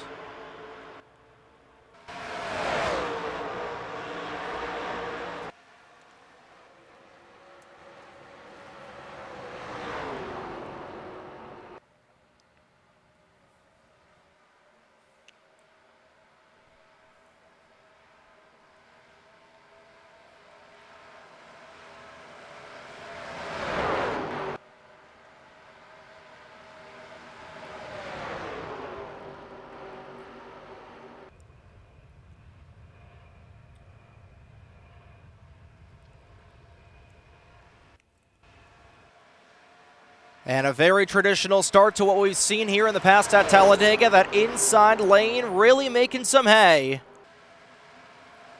As Horace Swanson will go to the race lead on that inside lane like we were talking about, getting the job done. Swanson to the front. You got that 93 of Jake Taylor's back in there, as well as the field heads down the Alabama Gang super stretch for the first time under full speed, 225 miles an hour. Not nearly as fast as we saw in the C-Main. Those guys were topping out about 285, ripping around the track. Taylor's now to the race lead on the inside lane, starting to, like we said, make some time. Dick Roy in the 20 car just throws the block on the 62 of Joe Lanza. Got some new players up in here. Pablo Sanchez, Henry Eisenbrow, Kyle Wood. First time we talked about that 49 car in quite some time. Tim Simmons way up the racetrack in the 88. And he is going to go right to the back of the field. The pole sitter for the Southeast qualifier at Daytona. Just barely did not win that qualifying race at Daytona, and that's really going to shuffle things up. We got 2 and 3 wide. For the majority of the grid, we might go 3 wide for the race lead.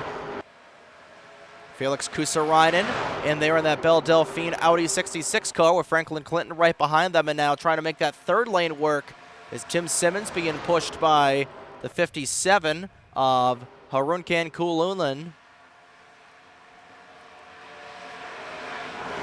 Harunkan Kululu. We'll try and get that up officially. We're still trying to figure out the pronunciation on that 57 driver, as they're all the way towards the back, being pushed by Fernando Alvarado, a couple of drivers back in here that raced in the Southwest or the Northwest qualifier on Thursday night, a race which was won just barely by Shinji Takagan. We're going to go 3 wide for the race lead, back at the front end of the grid.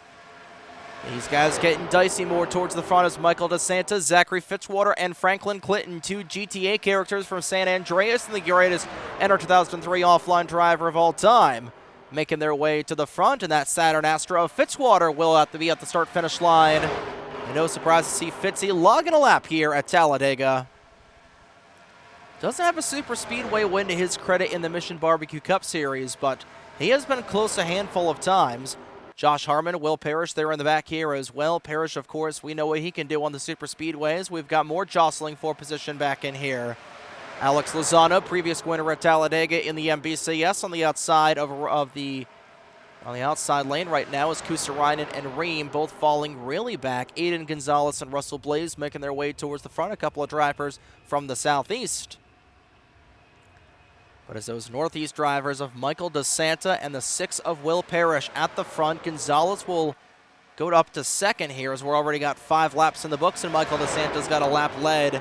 First time we've seen DeSanta in quite some time in the NR2003 offline ranks as well. You've got to go all the way back to the Moroso American Truck Series. You know, and this was, if I'm not mistaken, I think he won the Moroso American Truck Series race here about just over 10 years ago. 9 or 10 years ago. I think we're approaching the 10-year mark over on the Ytora YouTube channel. God, you want to talk about a blast from the past? That was the first ever NR2003 offline league that I signed up for, and just we're talking about DeSanta and his origins here in NR2003 offline. He's on the outside of 3 wide, and they are really packing in deep. We go on board with a 77 of Josh Harmon just to show you he was right in the middle of 3 wide as the inside lane making some ground on the inside, but that is how much of a logjam Talladega really is. As here we go. The inside lane starting to break up a lot, and how about Joshua Moyers, Jocinda Smith, and Roberto Crown Jr. is a 3 car. That's Russell Blaze on the outside wall. He is way up the track along with Alex Lozano, and that's going to create some chaos. Lozano very loose off the corner. Coming down the pit lane, that's RJ Bishop in the 7. It's a flat tire for the 7 machine, and that is such a tough break for RJ Bishop, who was running in the 28th position. He dropped all the way to the back, and that is why that pack really split up a lot there, and that's going to really split things up. And Mateus Bento with an issue as well. He is blown up. An engine has gone south on that Target 30 machine, and the horrible luck for that team and that driver will continue here in the Great American Big One main event. That is such a tough break for him.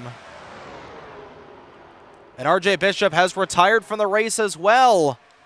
So make that 2 retirees. The tire issue too much for RJ Bishop. So he will retire early on from the contest. That's such a tough break for him. And here we go, back at the front. It is just as crazy as it was when we last left them. So we're approaching the 10% of the waypoint through tonight's race here at Talladega.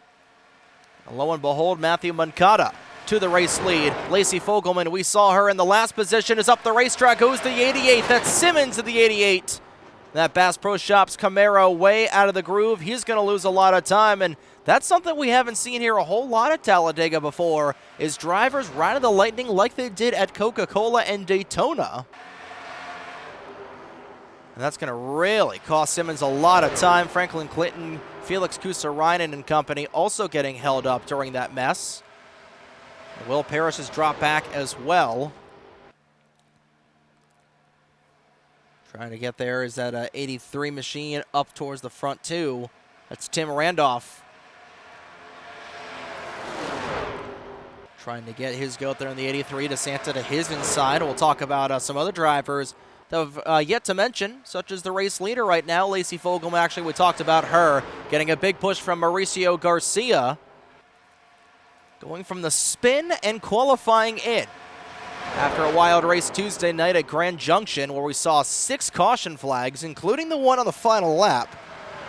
And Garcia, despite spinning early on in the race, was able to make it in. And here comes that inside lane once more. Fitzwater has recycled his way back to the front. And Harunkan Kululu will also do the same in the 57. Same with Roberto Crown Jr., Johnny Silverwave, Henry Eisenbrow, and Shinji Takagen. Now we're starting to see those drivers that started towards the front of the field cycle their way back to the front. Drivers like Takagen, who started on the outside lane, back on the inside 11 laps later, and that's going to be about the depth gauge of these drivers and where this cycle is going to really befall. Because go back to Moncada, it's about, what, maybe 24 cars in this main pack up in here. You go back, somebody's down the pit lane, and it's the 30 car once again. That team's still just trying to repair it, but it's pretty much all ill-gotten gained at that. It's pretty much just in vain, I should say. As you look at the drivers that are on the tail end in the second pack back in here, currently being led by Alyssa Bright. Right now, you got 27 cars in this main pack, and they were just about to go make it 3x3 wide. That would have been something to see. The racing we saw at Daytona happen here at Talladega with 12 laps in the books in the main event. Eisenbrow in front, Horace Swanson lead in that outside lane, but that inside has always just been so dominant here at Talladega. And they have been dominant so far a lot here tonight, and that pack back in there right now, 5 seconds back. We'll look at some of the other drivers back in there. Caleb Rose, the Colonel, making his way to the front of the second pack back in here. Bradley Ream, Tyler Ware, Joe Lanza, Franklin Clinton, Henry Kusarainen, Dick Roy, Samat Oskin, Alyssa Bright make up about the 8 cars. Exactly 8 cars in the second pack back in here. And you look behind them, Russell Blaze has really lost the draft. He's going to need a caution flag to come out, or he's going to need this cycle of pit stops to really come in here to get back into things. Joey Hill, he's currently the last car out on track in the 07 that's on the lead lap. And Simmons and Alex Lozano, both with significant damage from going up into the outside wall for both of those guys. Back up in here, Roberto Crown Jr., tantalizingly close to dancing with the White Devil on the outside wall, and he's just going to keep things off the safer barrier for now. It's been a caution-free affair so far from Talladega. I'm not sure if it's going to remain that way for long, as Mike Record will make his way up into third, Ryan Cooper to his outside. Fernando Alvarado up at the front in this 26 machine. I believe you hear Alvarado. I'm trying to remember which race. I think you hear was in the B-main, in fact. And he, in fact, was. I think he here got a solid top 10 finish. We're going to go 4 wide for the race lead. Matthew Moncada, he's going to say we are going to go 4 wide. Alvarado way up the racetrack. And just as quickly as they were 4 wide, they're still going to be 4 wide off the corner. Alvarado just trying to tuck back in line. DeSantis going to go to the inside, and everybody will move underneath the 26 car. And that was about as close can get here to the big one coming out. And Alvarado, who was running in second at the time, is going to fall all the way back to 26. And now the 03, I think Joshua Moyers has got an issue. He does. And it's another engine failure for Moyers, and the goose is cooked. He was running in 11th. And the bad stretch of races will continue for Moyers And he will not win tonight, and that is such a tough break for that BMW Bauer M7 team. And he will be the third car knocked out of the race as Mateus Bento was out with an engine valve issue. We'll have to see what the cause of death was for Moyers' car. That'll drop the field down to 39 with 3 retirees from the race, and all of them have been via mechanical issues. And that's going to split up this pack even more. And again, we're only 17 laps into this race. We got 77 to go this next time by. There's still a lot of time to go in this race, but my goodness gracious, how things have really changed. And we are still run caution-free in the A main. That's something we don't see often here at Talladega. Is running 18 laps under the green flag. Garcia will just edge out Olivia Fernandez for the race lead. You look back in here. We got 14 cars now in this lead pack. You know, Moyers, who's running in 11th, his engine failure happened at the worst possible spot, and that's going to split this lead pack up into 2. And that's going to bring these guys all back in here as that second pack now to the third pack, and they're going to transition. They're going to morph in with this second pack too, so that is really going to shake things up a ton, especially with how aggressive these guys are racing back in here in this lead pack. Gonzalez to the front, Randolph in second, Kulu will be in third. Record in fourth, and Sam Bowman will round out the top 5. He was running in 14th the last time back around. It's something that we are glad to be seeing. Not a whole lot of here at Talladega. We are seeing a little bit of the choo-choo chariot out front, but once these drivers get a run, they duck down to the inside, and Gonzalez, he's not going to be able to protect down low. We don't see a whole lot of drivers blocking from the race lead here at Talladega. And Randolph will say, thank you very much. I'm going to lead this inside lane out and away. One of them involving Ace Racer, just coming off of his best career finish in the Fuel Grand National Series, as a nearly a telltale block there for the 46 car, then nearly totaled the field. Like we were talking about, Racer coming off of an 8th place finish at the Iowa Speedway after a wild race this last Wednesday night for the Fuel Grand National Series finale, and they're currently inside the top 5. Kulu on the way outside.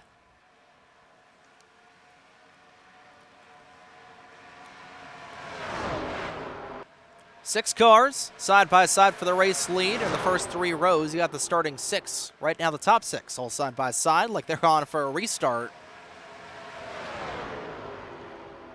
As we approach the quarter of the waypoint through the A main here at Talladega. In case you're just tuning in, you have not missed anything. 3 cars out of the race, and it was just a simple engine failure. Nothing really went wrong for Joshua Moyers. It was just the engine simply going sour. I don't think I've ever seen that. It's just something that just explicitly says, nah, it wasn't anything specific. It's just the engine just simply died.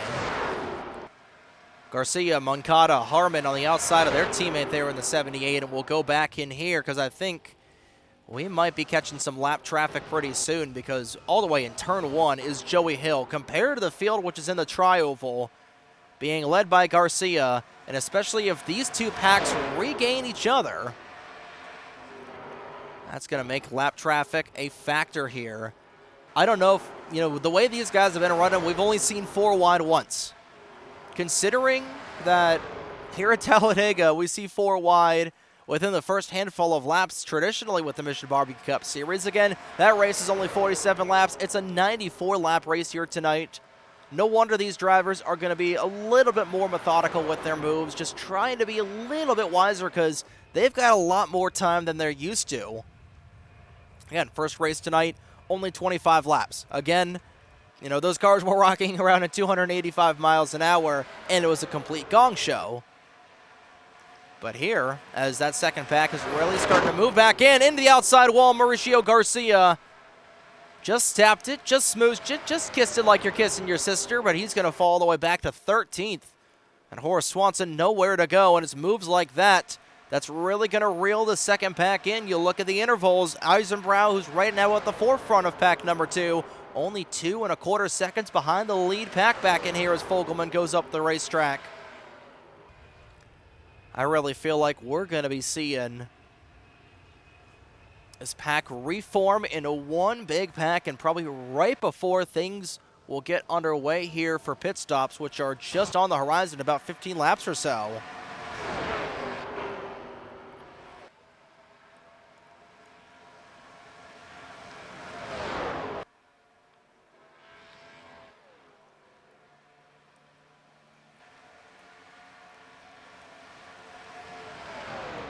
Kyle Wood goes for the race lead, inside lane going all with him, and it's a line of Toyotas on the inside, aside from the Ford of record.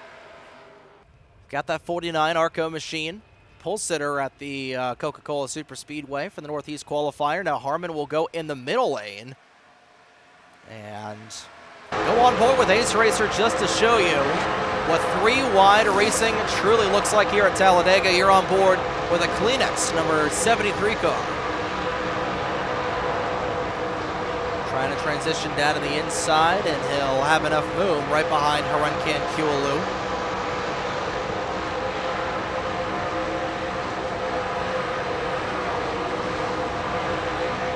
Nice picturesque shot of top 12 drivers right now with Fogelman to his inside.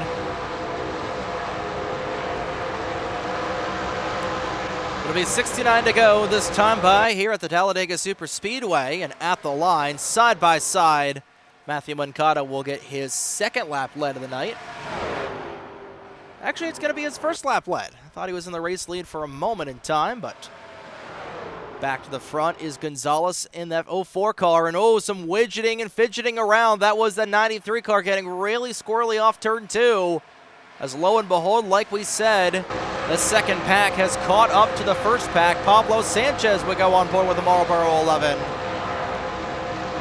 And he is gaining ground. Look at how much time he is gaining on these leaders right here, and lap traffic is in the way. We didn't even get to the first set of pit stops before lap traffic was going to be an issue.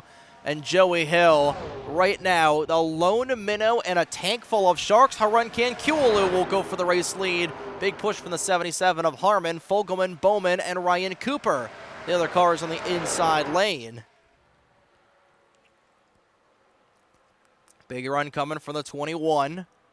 We're about 10 laps away from what should be our opening set of pit stops here tonight, and we're back to one big, beautiful pack. Swanson on the outside, nearly scraping the right rear quarter panel off the wall.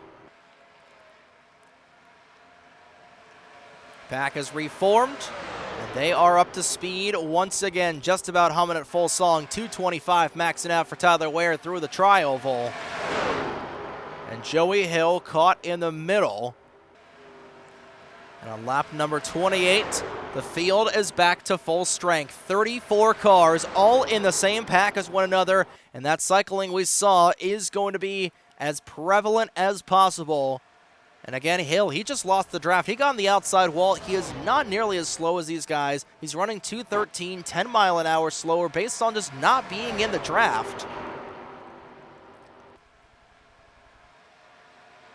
Go on board with Fernando Alvarado. Inside lane, humming like crazy. And I'm guaranteed that field is probably going to catch that 07 machine probably halfway down the back straightaway. Going into turn 3 would be my guess. Michael DeSanto's back at the forefront. Henry Eisenbrow, who was leading that second pack all the way back in 28th at one point in the race, has clawed his way back up to the race lead, and here they come. They didn't even make it to turn 3. Where's Hill going to go? He's going to remain in the middle lane for now. Where does he go? He's going to block the lower line. And again, he doesn't have a whole lot of damage. You know, he doesn't have any damage in that 07, if any. He just got held up, lost the draft. And unfortunately for him, he has one lap down. Fortunately, we might get a caution here through the tri-oval. Joe Lance on the outside. They'll figure out that 4 wide and file it back down to 3 wide. But Hill is going to need a caution flag to come out. He's currently the only car off the lead lap, and now the 66 with an issue. Felix Kusarainen, another engine failure. This time, it strikes the 66 Audi. And the Belle Delphine machine smoking. I'm wondering if they put too much bathwater in that car other than Sunoco Racing gasoline. And another driver with a mechanical issue in this race. That is heartbreaking for Kusarainen, who's trying to make some moves in that second pack. And once again, that's going to split things up. And here we go, around in turn one. Hard hit. Way up the track goes Tim Randolph, and in the catch fence goes Tyler Ware. A massive crash on lap number 31. Takes out about a quarter of the grid with 3 cars upside down. And an absolutely horrifying crash for our opening caution flag of the race. Tim Randolph with one of the hardest hits we've ever seen. Tyler Ware in the catch fence. And we will race it back to the caution flag. Oh my goodness gracious. The only thing I can say is thank God this is a video game, as Franklin Clinton will edge out Johnny Silverway for the race back. And our first natural caution of the night will come on lap number 31, just about a third of the way through the A-main, and that absolutely cleaned house. Max Anderson destroyed Matthew Moncada, Mauricio Garcia. Fernando Alvarado was the first one to break sideways. Tyler Ware, Tim Randolph, Joey Hill also involved. Caleb Rose with some damage, Kyle Wood with damage, Ace Racer among the cars, all involved in a massive, massive accident here at the Talladega Superspeedway. And we're here on lap 32. Franklin Clinton will lead them, and I believe he's going to lead them down the pit lane here. With 63 to go. This is going to come at a very interesting time. Again, these guys can do about 37 to 40 laps. And with 63 to go, mathematically, they should be able to make it on one more pit stop. So that 13 car will lead everybody down the pit lane. And you look at that damaged 83 car. Tim Randolph was the first one. You know, we haven't seen a crash like that happen here at Talladega in years, where it's simply a driver, you know, biting off more than they could chew. I don't think they were 4 wide. But, you know, going into the inside wall, one of the hardest shots we've ever seen here on the NESRN. And just an absolute horrifying mess here at the Talladega Superspeedway. And see who's going to take some gas and goes. It looks like the majority of the grid will take gas and goes. Shinji Takagins gets lose a little bit of time on the pit lane, but pretty much everybody, I believe. Right side tires and filling it up with octane racing fuel. Michael DeSanta, Horace Swanson, Aiden Gonzalez, the 3 cars that elected to stay out here. As we work our first caution flag in the night at the Talladega Superspeedway, a massive crash, resulting in, I think, the second or third time tonight we've had a car up in the catch fence. And that absolutely destroyed about a third of the grid. We'll take a look and see what happened to put us under this first caution flag of the night here at Talladega. The big one striking on lap 31. So this all starts with Fernando Alvarado getting squirrely right at the start-finish line and bouncing back into traffic. Nothing Tim Randolph could really do. He gets turned off the front end of Mauricio Garcia, who goes sideways. Watch the telemetry on this 83 car going 240 miles an hour, head on into the inside wall. And that's only the beginning of it. What goes down must come back up. Nowhere for Tyler Ware to go. That 51 car completely destroyed. He gets launched off the front end of Matthew Moncada and wheel first up into the catch fence and clean it out at least half a dozen cars. Fortunately, our camera operator was just above where he was able to escape Tyler Ware, completely taking him out, and that would have been a horrifying incident. We got 3 cars upside down, Moncada, Ware, and Tim Randolph in the 83. You also got the 73 of Ace Racer, Kyle Wood, Joey Hill, Joe Lanza, Caleb Rose, Mauricio Garcia, and Max Anderson. That 78 car going for a wild ride in the infield. Completely up in the air, about 15-20 feet up in the air for that furniture row 70. And he's able to land on all 4 wheels. Unfortunately, everybody was able to land on their tires except for Tim Randolph, who slid down the embankment in turn 1. And that's one of those crashes where you thank God that this is a simulator, because if that was real life, I feel like Tim Randolph wouldn't be here, Tyler Ware wouldn't be here. But fortunately, they're going to continue. We'll likely see Tyler Ware come back here for the FMG or the Loves American Truck Series season. But we'll take another couple looks at this, and then we'll get back to the action here in the Great American Big One, a third of the way through the 2026 running of the A-Main here for the Gabo. First on board with the Exide Battery 62 of Joe Lanza. You got a front row seat to this.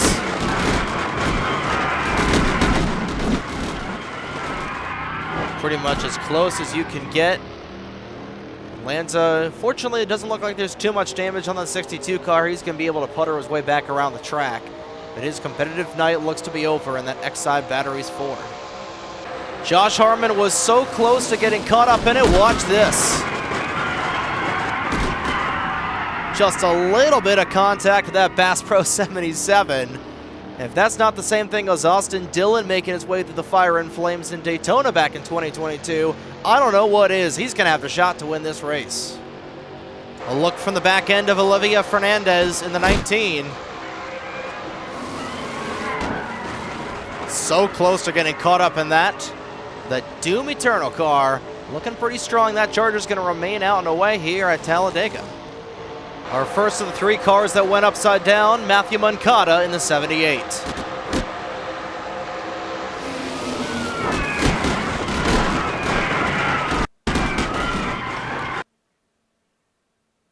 High up in the air, flipping, pirouetting, side over side, end over end. And fortunately, he remains all right, but his car completely destroyed after that one.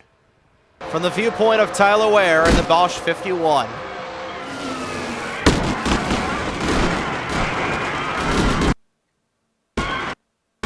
Pretty much a head-on collision for that car, and one of the hardest hits we have ever seen here on the NASRN, and Ware, glad to see him climb out of that thing. That was a scary-looking crash. Now on board with Tim Randolph, taking one of the hardest hits we've ever seen here on the NASRN.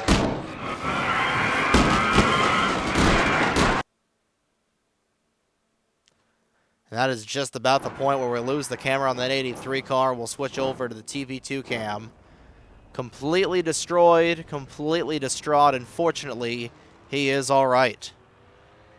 We'll take one final look at this accident, following completely with the 83 of Tim Randolph.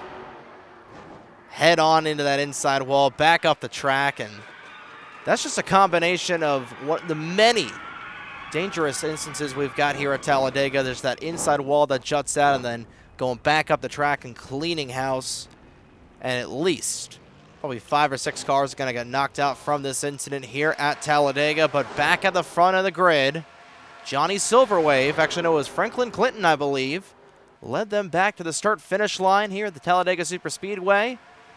Got a first set of pit stops done, and then we got one more set of pit stops, and I got a feeling we're not done crashing yet here tonight, ladies and gentlemen. We're under our first caution flag of the evening in the Great American Big One here for the 2026 season. Franklin Clinton's your leader. He'll lead them back to the gearbox here at the Talladega Superspeedway in the main event for the NR2003 Great American Big One for 2026. And we are back here at the Talladega Superspeedway cleaning up the Big One. Caution number 1 of the night here for the NR2003 Great American Big One. 8 cars knocked out from that 12-car pileup. The ones that are knocked out are follows: Caleb Rose, Tim Randolph, Mauricio Garcia, Tyler Ware, Matthew Moncada, Max Anderson, Joey Hill. So 7 cars, in fact, will join Felix Kusarainen, Joshua Moyers, Mateus Bento, and RJ Bishop in the garage area. So 2 cars did not pit during that sequence, those being Michael DeSanta and Aiden Gonzalez. And Aiden Gonzalez ducking down low, there might be a problem on that 04 car. I think he might be out of gas. You know, and again, Gonzalez, yeah, he's going to come down the pit lane. The pits are open, so Gonzalez is going to come down as the field is coming to green. I don't get that strategy. I think he's banking on Michael DeSanta also running out of gas in the middle of the grid and creating a huge crash. But here we go. Back through the gears we go. DeSanta, Cooper, Silver Wave, Crown Jr., and Ream, the top 5. Green flag back out and away. I don't understand, especially given how close we are on fuel, why you would not come down the pit lane until right then. And watch the 67 car. He's going to run out of fuel in the next couple of laps. Again, these guys can do 37 to 40 laps, and we're on lap 36, so he is running really close right now. You see all the drivers knocked out of this race. And DeSanta down on the inside. Is he going to be coming down the pit lane here? He's all the way down. I believe he is. He will. And that's going to really jam up these guys. Fortunately, he's able to just get down and not pull a Quinn Houff. So pulling the same strategy as Aiden Gonzalez is Michael DeSanta. Gonzalez will come back out away. And lo and behold, Bradley Ream, who restarted originally in 6th, will move up to 2nd. Ryan Cooper way out front. He is not going to be there for now. He is an absolute target. And this hulking pack of cars, they are 3 by 3 wide.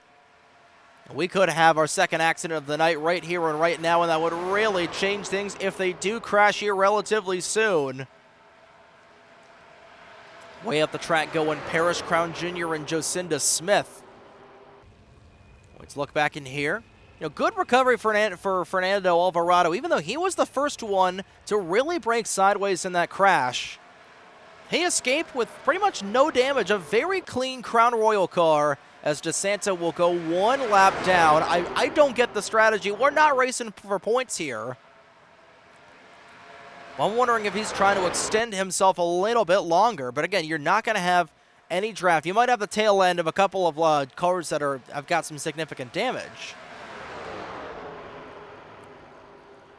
But once again, a hulking pack of cars here at Talladega with 57 laps to go, and plenty of time still remains in this race, and it is still very much about as open of a race as you can ask for. 3 wide for the race lead as Pablo Sanchez going to block the 28 of Bradley Ream. That's going to cause him to go 4 wide.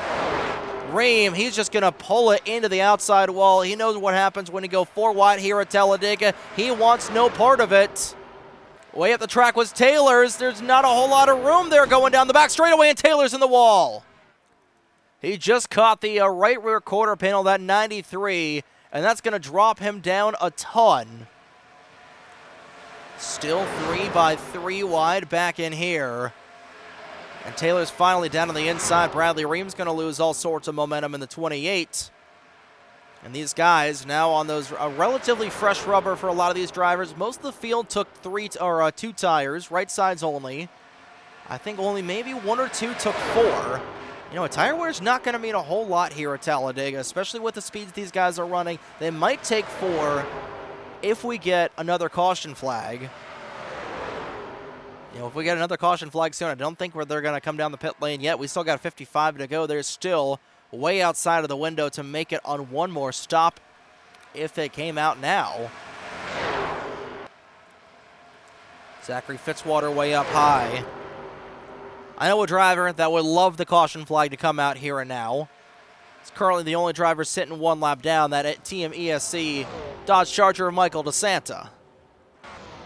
Fitzwater in the race lead. Now, meanwhile, he was in the race lead. Now he's going to fall all the way down to 27th. And that'll put Roberto Crown Jr. at the forefront. It's been a really bad race for Max Anderson as well. Really bad night for him. He was able to make the field based on the quote-unquote technicality of being the wild card after wrecking out late at Grand Junction. He wrecked out of the B main a little bit earlier on. And right now he's also wrecked out of the A main. So I think Max Anderson just wants to delete this week from his memory. But Roberto Crown Jr. having a pretty solid time in that 0 car. Again, he was the first one bumped out at Coca-Cola, but he had the fastest lap, and he was an easy shoe-in to pretty much guarantee his way into the wild card spot for the East. But Jocinda Smith in the 85 will move down low, and now the field has finally caught up to the 04 of Aiden Gonzalez, who was going to restart second, but he and Michael DeSanta did not come down the pit lane. And that's going to cost both of them, and I'm hoping, You know, DeSanta right now, he is hoping and praying that Aiden Gonzalez does not get lapped and these guys wreck before they catch that 04 car. Or if they do, if there is a caution flag, the 04 is caught up in it, because if the caution flag were to come out, you know, right now, Michael DeSanta would be back on the lead lap. But it's going to be Aiden Gonzalez who will be the lucky dog, and then it will be Kyle Wood, then Joe Lanza. And again, you know, it might be DeSanta again as well, given that 67 has got just no drafting help anywhere near him. There is the very possibility that we do get another caution flag too. So Crown Jr. was just a little bit in the outside wall. He'll keep things straight. And again, we're already approaching the halfway point of this race, and it has already been an instant classic here at Talladega. In case you're just tuning in, one caution flag on the board so far, took out 7 cars. 3 of them flipped upside down. Tim Randolph has been checked and released from the infield care center, so he is good to go. In fact, everybody has been checked and released, so one of the hardest hits that I've ever seen in NR 2003 on offline, as Gonzalez will be swallowed up by the pack. 3 wide for the top spot. Bradley Ream will get blocked by the 04. And Gonzalez is just going to enjoy a little bit of a bump draft here. How about Horace Swanson? Haven't really talked about this 60 car a whole lot tonight. Started this race in 3rd and has really shuffled pretty much backward to forward to backward to forward. Was not that last time by, and does not have a lap led yet in this race. Things could definitely change here this next time around. Right on the back end of Bradley Ream. Matt Oskin, first car on the inside lane. We're on board with the Interstate Batteries automobile of Oskin. Swanson will fall in the outside lane. Oskin with a big run on the back end of this 28 car.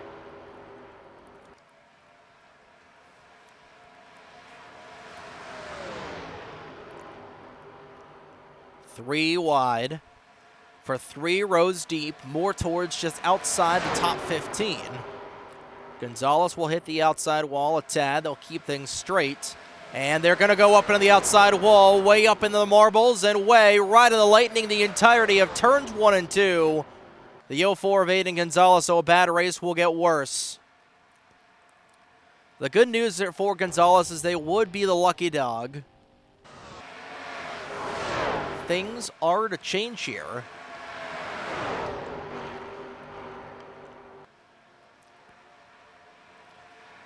Things do go south for the rest of the grid, but you know, we were talking about the same thing with Joey Hill, and he was in the perfect position to get the lucky dog, and then he was involved in a big crash on lap 31.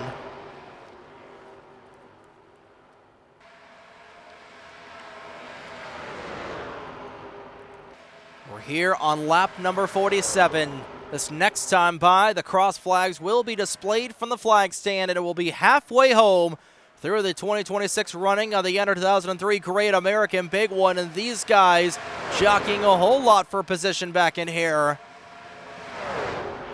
Again, there's no points on the line for leading at halfway. It's just fun and games if you're able to lead at halfway, but Roberto Crown Jr. will be on the outside. Josh Herman will be on the inside, and through the tri-oval for the 47th time.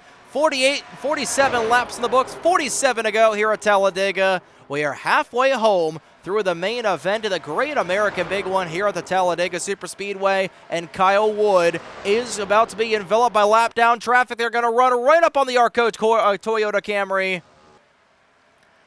And the outside lane is going to be held up a lot. Harenkan Kiwulu will be the first one in the outside lane. He's trying to get around that stricken 49, and that is really going to split things up here with the inside lane getting the green light to make their way back to the front.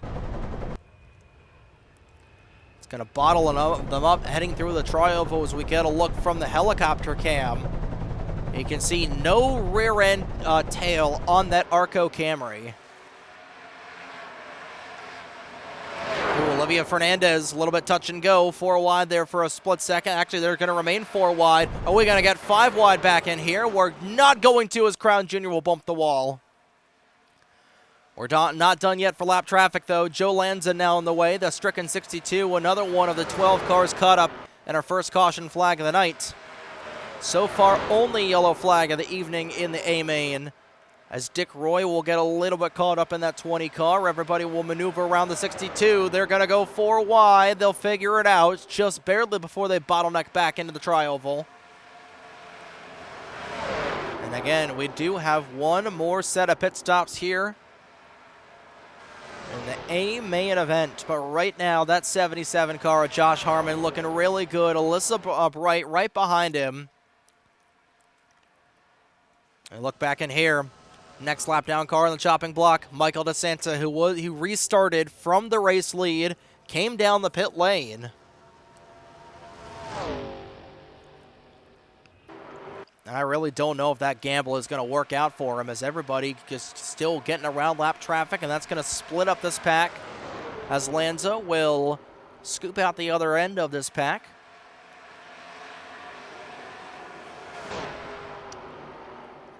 "31 cars still in the race, 27 are on the lead lap. Extending all the way back to Ace Racer and Russell Blaze, who are on the tail end of the lead lap. Those two have just been pretty much just drafting off of one another. Of course, Racer, one of the cars involved in the Big One. And Russell Blaze in it as well. 3 wide for the race lead. Bowman wants the top spot. You know, surprising, we haven't talked about Sam Bowman a lot here tonight, which is ironic because aside from Michael DeSanta, Sam Bowman has got the most laps led here this evening with 4 on the board, actually make it 5 on the board. He's going to tie Michael DeSanta for the most laps led. He's looking really strong. Will Parrish looking shaky. He's going to bump the wall and lose some spots on the outside. But that 5-hour Energy 15 has been sneaky consistent. He's been inside the lead pack for the majority of the night, and here he is, you know, going to fall back a little bit.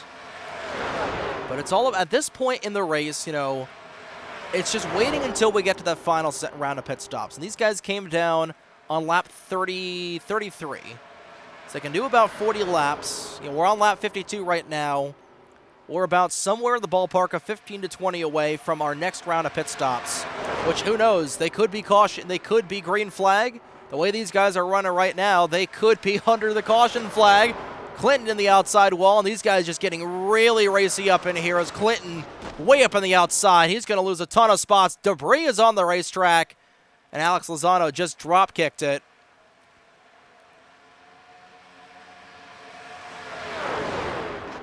Oh, Bradley Ream once again on the outside wall. He'll maneuver that Texaco 4 back down to the low side. Lo and behold, look who's back inside this lead pack. Tim Simmons in the 88. Got on the outside wall very early on in the race. He's back inside the top 20. Last time by, he was just a position away from being inside the top 10, as Mike Recker will be out in the outside wall. Right behind Rich Roy, the only person, member of the Roy family in the main event here tonight at Talladega. Olivia Fernandez trying to make her way through in the 19. Ryan Cooper, Johnny Silverwave, and Will Parrish. You know, lo and behold, we saw Parrish in the outside wall not even 2 laps ago. And here he is back in the front, along with Roberto Crown Jr., Harankan, Kiwalu. You know, Kiwalu has been really good so far, too. He's got, I think, he's got 1 lap logged led. I think we've had, what, somewhere in the area of about 25 different leaders on the evening? Maybe about 30, I would gauge. You know, it's easier to say who has not had a lap led. Will Parrish doesn't have a lap led, so that's 1. Tim Simmons doesn't have a lap led. Fernando Alvarado doesn't have a lap led. Alex Lozano doesn't have a lap led. Russell Blaze, Ace Racer, Joe Lanza, Kyle Wood, Caleb Rose, Tyler Ware, Felix Kusarainen, so that's 11. Joey Hill, Mateus Bento, and RJ Bishop. So of the 42 cars, 14 of them have not led a lap here tonight. So that's 28 different leaders. And, you know, we're not going to get 42 different leaders because of those who have not led a lap. You know, Caleb Rose, Tyler Ware, Kusarainen, Hill, Bento, and Bishop, they're all out of the race. But we could get, you know, we very well could get maybe 26. You know, we've got 28 different leaders. I feel like we can get north of 30 leaders by the night is over.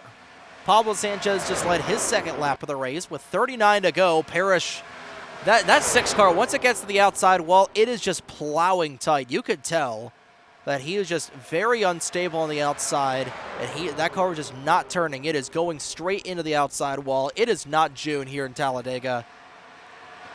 Rather, yeah, it is June here for that 6 car in Talladega. He's to the inside of Jacinda Smith. Silver Wave, Takagi. All back up in here, and, you know, Fernando Alvarado, we mentioned him as a driver that has not led a lap here tonight. Lo and behold, he's in a pretty good position trying to log a lap led here.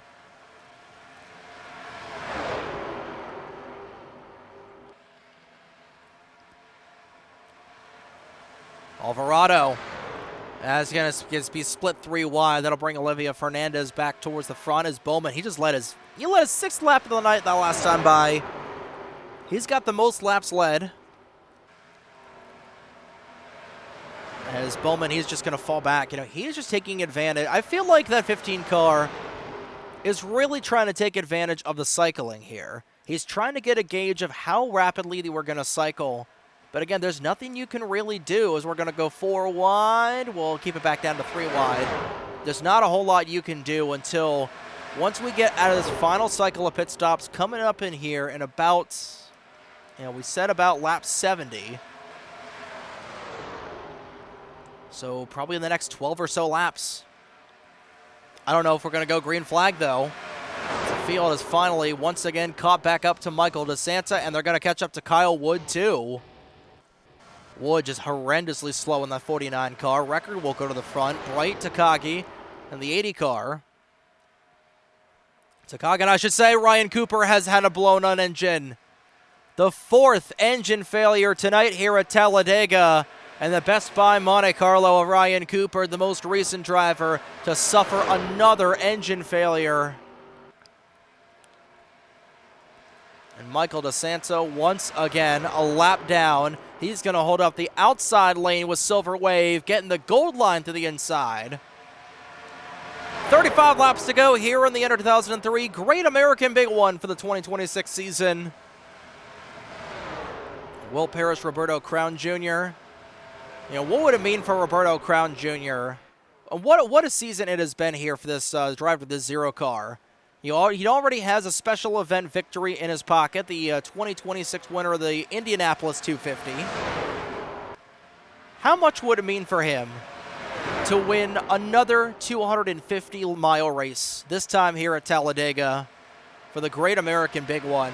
It was ultimately a camshaft failure for Ryan Cooper that will bring him out of the race, and that will put now 30 cars on the lead lap. I don't know if we're going to have many more as these guys once again run up onto Kyle Wood.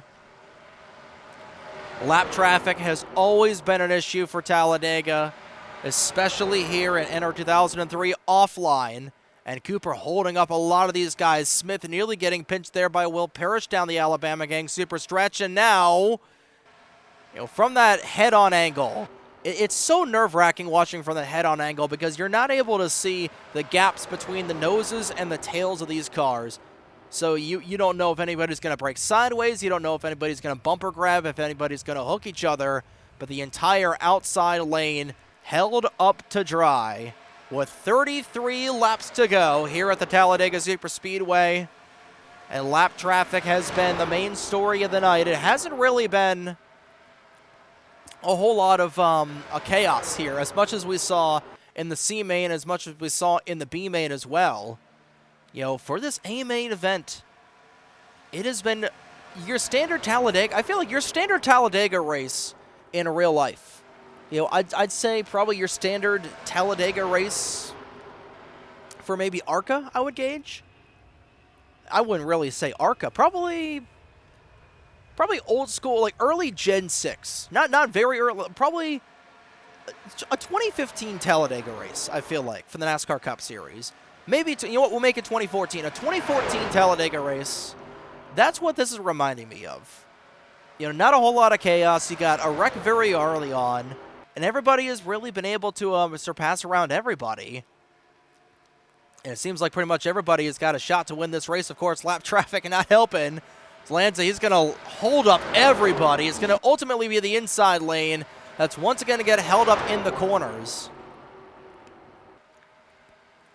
And it's Bradley Ream trying to move back around Lancey. He's going to block the outside lane now. I don't think Samat Oskin's really going to like that. Ream now to the front. 31 laps to go. And record to the outside wall. 4 wide once again. Gonzalez trying to fit in a hole that he's not supposed to be in. A record once again to the wall. He was so close to hooking off the front end of that 08 of Eisenbrow. And he's going to fall back a ton. Meanwhile, that whole sequence will put Shinji Takagen in the race lead for the time being. And again, we're about 5 laps away. You know, I don't even want to say 5 laps. We're about maybe 2 laps away from the window officially opening for the final set of pit stops. And I think somewhere in the next 2 to 5 laps, we're going to see these drivers come down the pit lane to make their final stop of the night. And are we going to see any contact and any chaos? We've got Record down the pit lane. I think that's mostly because just how much damage he accumulated in this last little bit of a run here. But we are within the window for these guys to mathematically make it to the end. They are at the very end of their fuel runs. And again, we saw them do a 31-lap run before the caution flag came out. And right now, they are about 31 laps on the board here.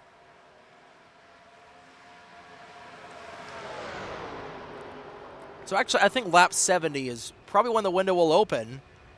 His Record will go 1 lap down, pitting out of sequence with these drivers, and that will likely take him out. We've got single file racing all the way up in here. Fogelman leading the charge, and they're going to catch up to Franklin Clinton. I think, did Clinton come down the pit lane again? No, he did not. I think he's just slow. It's been a tough afternoon for the San Andreas residents. Fogelman leading the charge. Crown Jr. back down to the inside, and it's really been these MVCS drivers who have had this experience at Talladega before. You know, guys like Bradley Ream, like Roberto Crown Jr., guys who have raced here in so many different perspectives of sports, so many different types of cars. You know, just here on the NESRN alone, both Roberto Crown Jr. and Bradley Ream have made starts here in trucks and cars for both the Loves American Truck Series, which will be coming back this winter, as well as the Mission Barbecue Cup Series. You know, Zachary Fitzwater doesn't have a truck start to his name, but he's looking really solid in the 89 car too. Ream way up the wall, not in the outside wall, I should say. He nearly went into it. And the main question is, do we get a caution flag before this final set of pit stops? Because I've never seen green flag pit stops on a super speedway here. You know, given we usually get a caution flag around the time they're mathematically able to make it to the end here in the MVCS. But here and now, as Franklin Clinton is going to hold up the middle lane by the looks of it. Sanchez getting held up. Dick Roy will go to the front. Right now, Aiden Gonzalez still in the free pass position, and the outside wall is Alvarado. Remember, he brought out the first caution of the night. And now here we go. Got a couple of cars, only 3 takers this time by Fogelman, Parrish, and Jocinda Smith. Will pull the trigger to come down the pit lane with 27 to go. And green flag pit stops have officially begun at Talladega, and this has turned interesting. Looks like it's just going to be a gas and go. No, it looks like it's going to be a 4-tire stop for these top guys. You know what? I think it's just going to be left side tires.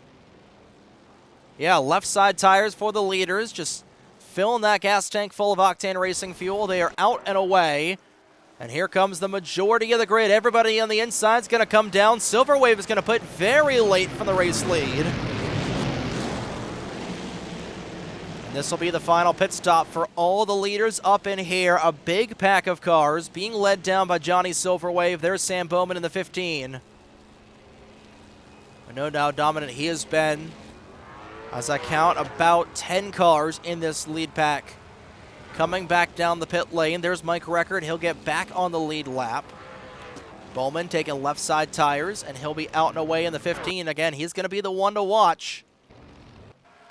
And Roberto Crown Jr. in this final pack of about maybe just a handful of cars will come down the pit lane. Dick Roy will also come down. Aiden Gonzalez and Michael DeSanta, remember, they stayed out and came down a little bit later on. And there is that first pack of cars getting their lap back here as the field will cycle back around.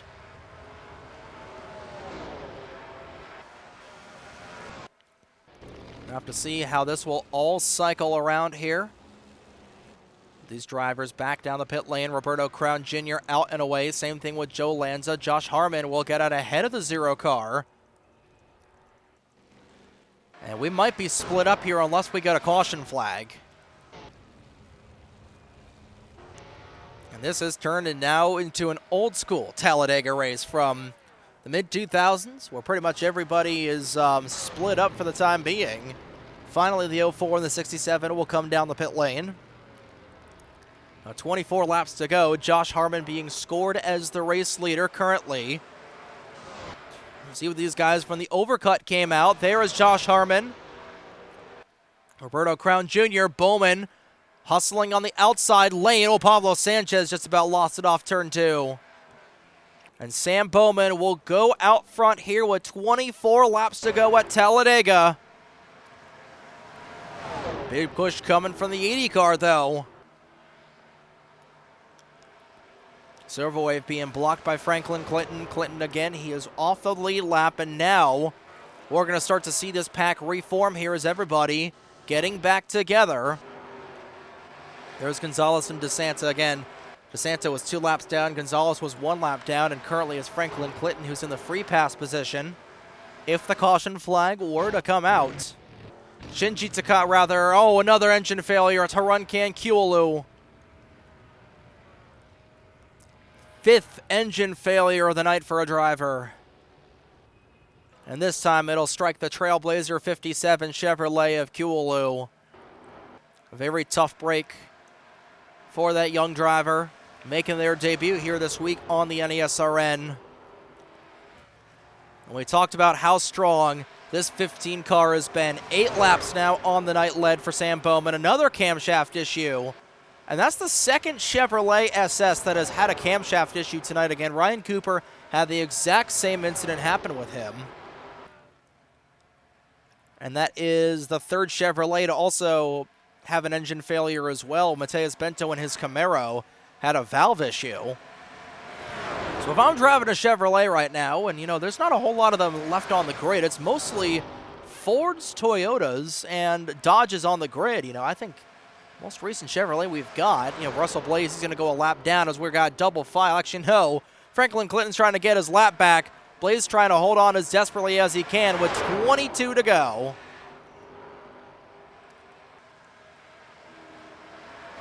Way out front, up on the high side of the 15. Here comes the 6 of Parrish. Big push coming from Jocinda Smith. We'll have to see the second pack back in here will reform as well. And if we get a big pack reformed in time for the end of this race, that is going to absolutely make things very interesting.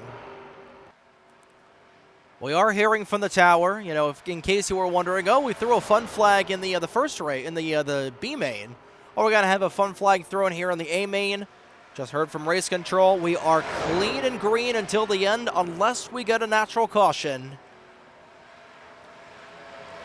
Right now, you know, even though this is an exhibition race, we still want a little bit of realism and not a whole lot of chicanery.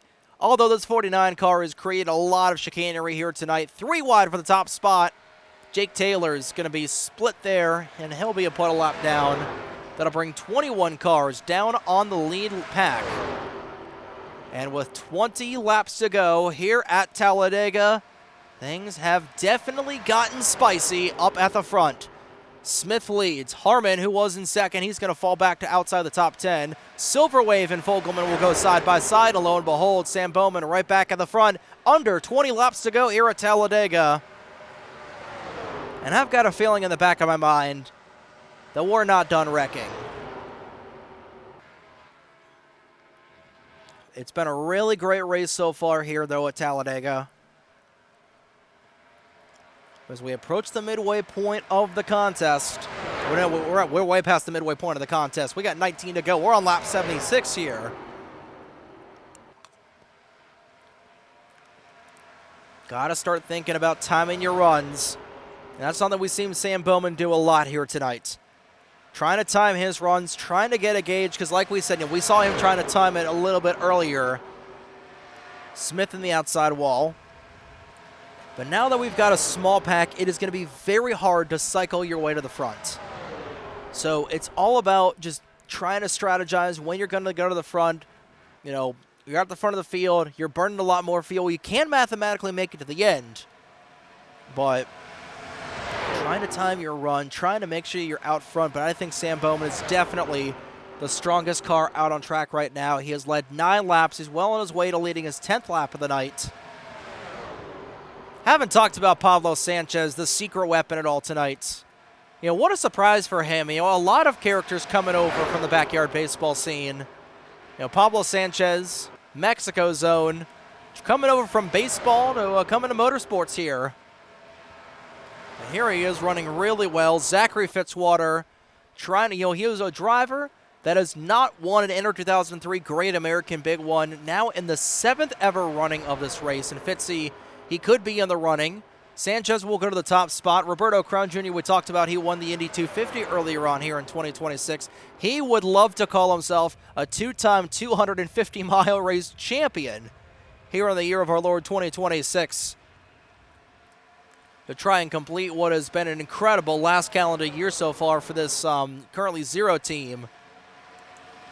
But just for this young driver, winning the Love's American Truck Series Championship, currently in the NBCS standings. He's towards the back end of the grid. He's not really had a great 2026 season over on the Mission Barbecue Cup Series side of things. He is currently 28th in the standings, 560 points away from the cut line. So mathematically, with 3 races to go, he's not done yet. But he's going to need a really strong final 3 races in the NBCS if he wants to make his way into the chase. Will Parrish, a driver who we have not seen in quite some time before 2026, came in here as a GT Daytona driver in the Flowmaster Grand Touring Championship. We'll talk about a little bit about that once they get around Joe Lanza. Lap traffic once again getting in the way. Lanza very slow compared to these guys. Lo and behold, that pack once again beginning to build with 15 to go. But Lanza's going to hold up the inside once again. That's going to bring this pack of about maybe, I don't know if we're going to be able to get maybe some Matt Oskin, Henry Eisenbrow, Simmons, Alvarado, and Takagan back in this pack. But we're starting to wad it back up. 15 to go. A big lead out front for Will Parrish. He's got a couple more lap down cars to traverse around with 14 to go. And Olivia Fernandez, we haven't talked about her at all tonight. Here she is in the 19 car in that Doom 3 automobile. Big run coming for Silver Wave and Company. Before they reach that 6 car, previewing this next week of competition here on the NASRN, as Fernandez will go for the race lead. They're going to go side by side. That'll bring these guys back in here. But this upcoming week, it is the Busch Summer Bash from the Michigan International Speedway, the first ever race on an oval for the NR2003 Flowmaster Grand Touring Championship. We thought Daytona was crazy. We thought Watkins Glen was crazy. Wait until you see these guys going 3 and 4 wide on the high banks of Brooklyn, Michigan, and the Irish Hills of the Wolverine State. That is going to be so much fun. For a relatively, quiet rest of the week here after tonight. After tonight's race, tonight's slate of races were 3 wide. Sam Bowman making his way, using a couple of lap down cars to bully his way up to the race lead once again in the 15 car. He'll go to the outside lane. But after tonight, our next race, or our next broadcast proper isn't until next Friday. Live from, from Michigan for the FMGTC qualifying races. You've got the qualifiers and then the duels in quick succession. And you've got Fuel Sportsman from Rockingham later that night as well. But a very quiet week. It's an off week for Fast. They'll go to the Iowa Speedway next Sunday night, so we'll have 3 days in a row of content here on the NES Arena as Parrish right on the back end of Alex Lozano.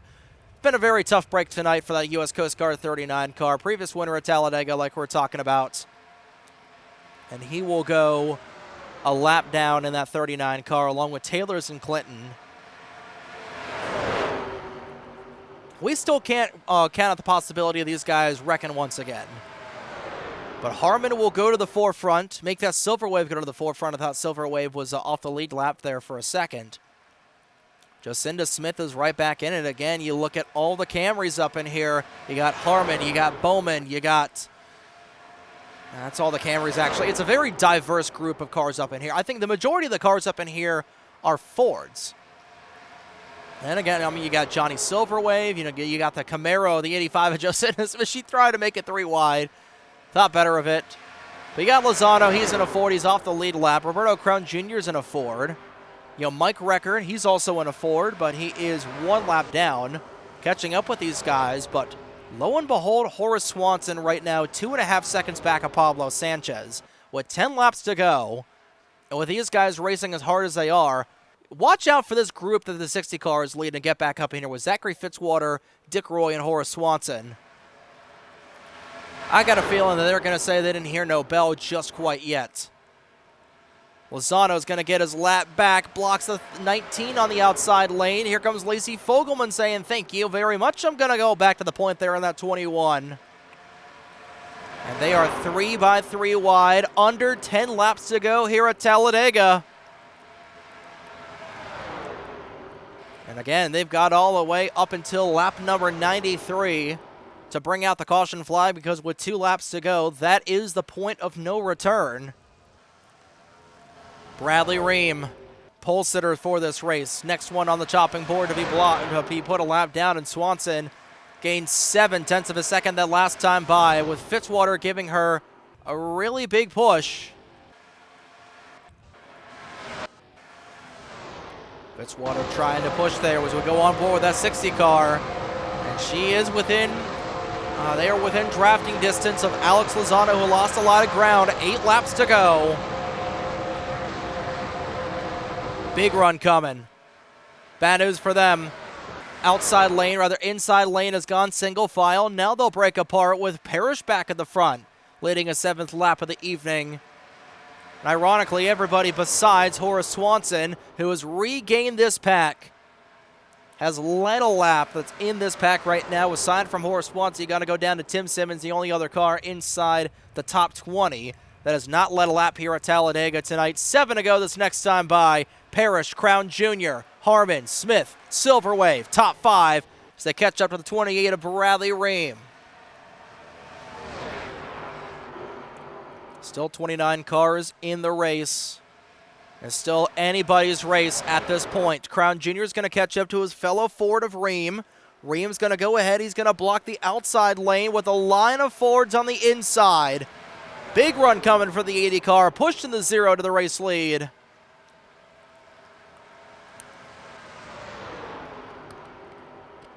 Crown Jr. just cannot be stopped at this point, but Sam Bowman, lo and behold, he's right back in the thick of things here.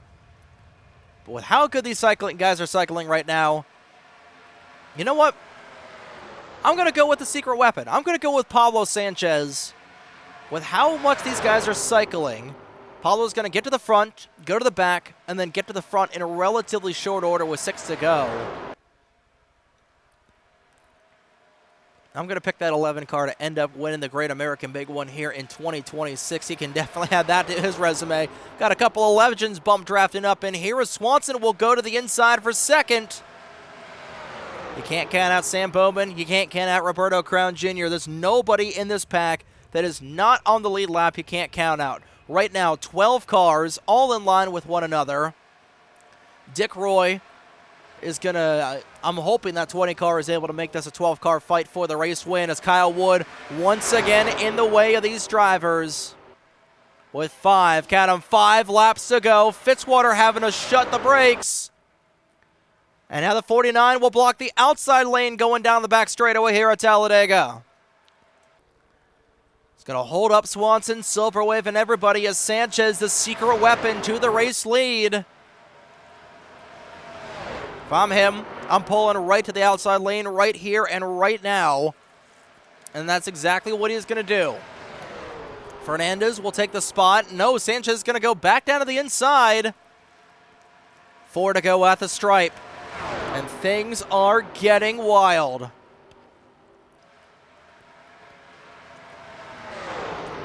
Might be all but over for the crying for Horace Swanson. These drivers back in here is Dick Roy, still being held up by the 49. Back at the front, Sanchez still with the lead, and he's got a couple of lap down cars as his blockers right now. Harmon on the outside lane. Fitzwater will move up into second. Again, you'll actually know Olivia Fernandez. I'm getting that 19 and 13 cars confused. They're both orange and black Dodge Chargers, but it's Fernandez who will go to the front. Sanchez still blocking down low. 3 laps to go here at Talladega. It has been a great one tonight. Only 1 wreck on the evening so far. And Fernandez, that might cost her a lot of time. Nearly blocking the 77. That could have been big. That would have set up a green-white checkered finish, and Sanchez still blocking out front. Here's Will Parrish, though, in that 6 car. Big run coming from that K&N Evo. Fernandez on the outside.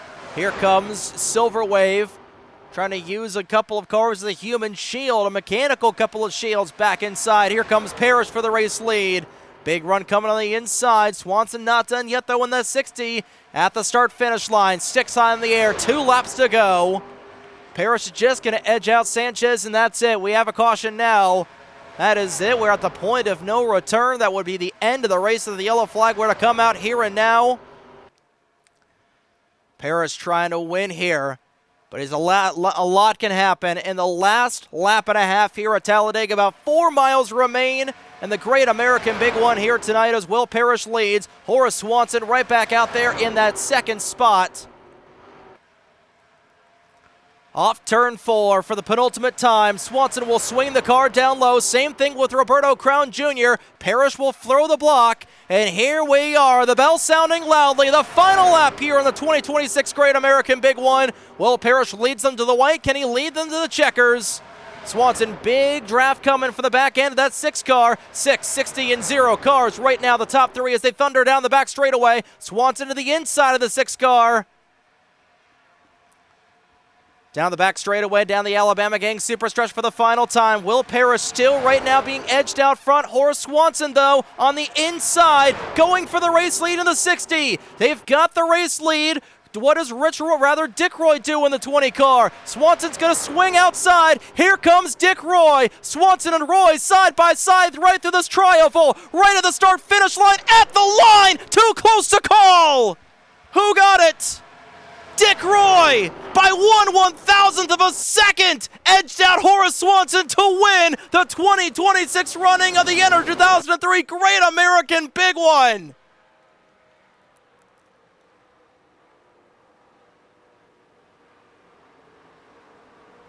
Oh my goodness gracious. It took 250 miles, 94 laps, and a perfectly timed run right through the tri-oval, and he ran out of gas. He had a fuel system failure right at the stripe. He gave it his all, and Dick Roy in the Budweiser number 20 Chevrolet Monte Carlo SS, your winner of the 7th ever NR2003 Great American Big One. I have got chills. It does not get any better than that, ladies and gentlemen. And the closest ever finish here in NASRN history comes after 94 laps on Horace Swanson. Nearly, they did get a lap led actually. But my goodness gracious. We'll go ahead, we'll get the export out of the, or we'll go ahead and get the race saved and exported before we take a look at this replay. Want to make sure we have it saved because we do not want to lose this. Because goodness gracious. You know, when Roy, you know, he ran just a little bit faster, you know, that start-finish line, we talked about, you know, we always joke about it, how, you know, the start-finish line, you know, we're obligated to mention how it's not in the middle of the start-finish line. They were 3 wide back in here, and, you know, right about here, right here, Horace Swanson has got that 20 car by about half a car length. But then, up at the front, right at the stripe, you can't even tell. You can barely even tell. You know, we're going to slow it down as much as we can. I can't even tell from that angle. I can't even tell who got this race win. Unbelievable. Unbelievable. And, you know, we had this it's hilarious because we had this exact same situation at this exact same track. And, you know, just trying to get things here, you know, by this angle, you know, by that angle there, it looks like Horace Swanson got the edge.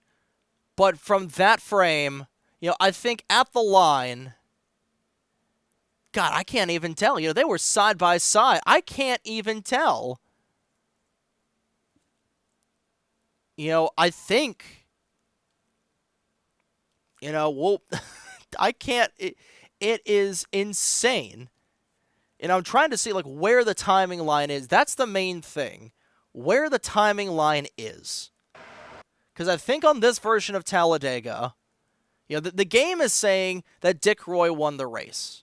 My guess is that the timing line is probably in the middle of the start-finish line. So probably, I know we can't see my mouse, but I'm circling just like right where the 20 car is. You know, I'm trying to figure this out. I genuinely don't know. I think maybe there. I mean, it was not even a 1,000th of a second. It was probably a couple 10,000ths of a second. Probably right about there. I think it's the kick out on the violence for the SS's. I feel like that's what the difference was. Holy Christmas.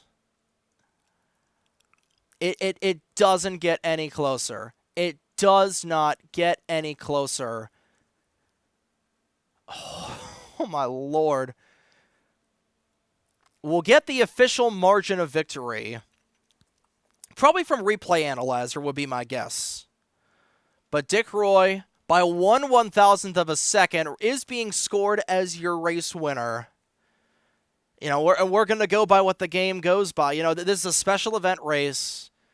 You know, and based on what the game says, based on the timing lines, Dick Roy won this race. They were door-to-door, side-by-side. And Dick Roy, Horace Swanson, and Will Parrish, your podium. Olivia Fernandez, Lacey Fogelman, Roberto Crown Jr., Zachary Fitzwater, and Josh Harmon, and Johnny Silverwave and Pablo Sanchez, in fact, your top 10. We had 18 cars on the lead lap. 29 finished the race. Harun Kankualu, Ryan Cooper, Caleb Rose, Tim Randolph, Mauricio Garcia, Tyler Ware, Matthew Moncada, Max Anderson, Felix Kusarainen, Joey Hill, Joshua Moyers, Mateus Bento, and RJ Bishop all failed to finish the main event here at Talladega. And my goodness gracious, I've never seen a race come down to the wire quite like that. And what a night we had here at Talladega, by the way. Because again, this is coming, you know, I think 3 hours into this broadcast. And it was all worth it at the end. 250 miles coming down to not even maybe an inch between those two cars. You know, and we still can't tell who won this race based on, you know, just the frame by frame. Because the thing with NR2003, the frame is about like half a car length. You know, but when you go frame by frame, it goes about half a car length at a time, and we need it to go maybe like an inch at a time. You know, just Trying to get it back here.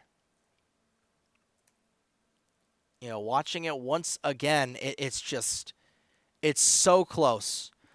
It is so close. My goodness.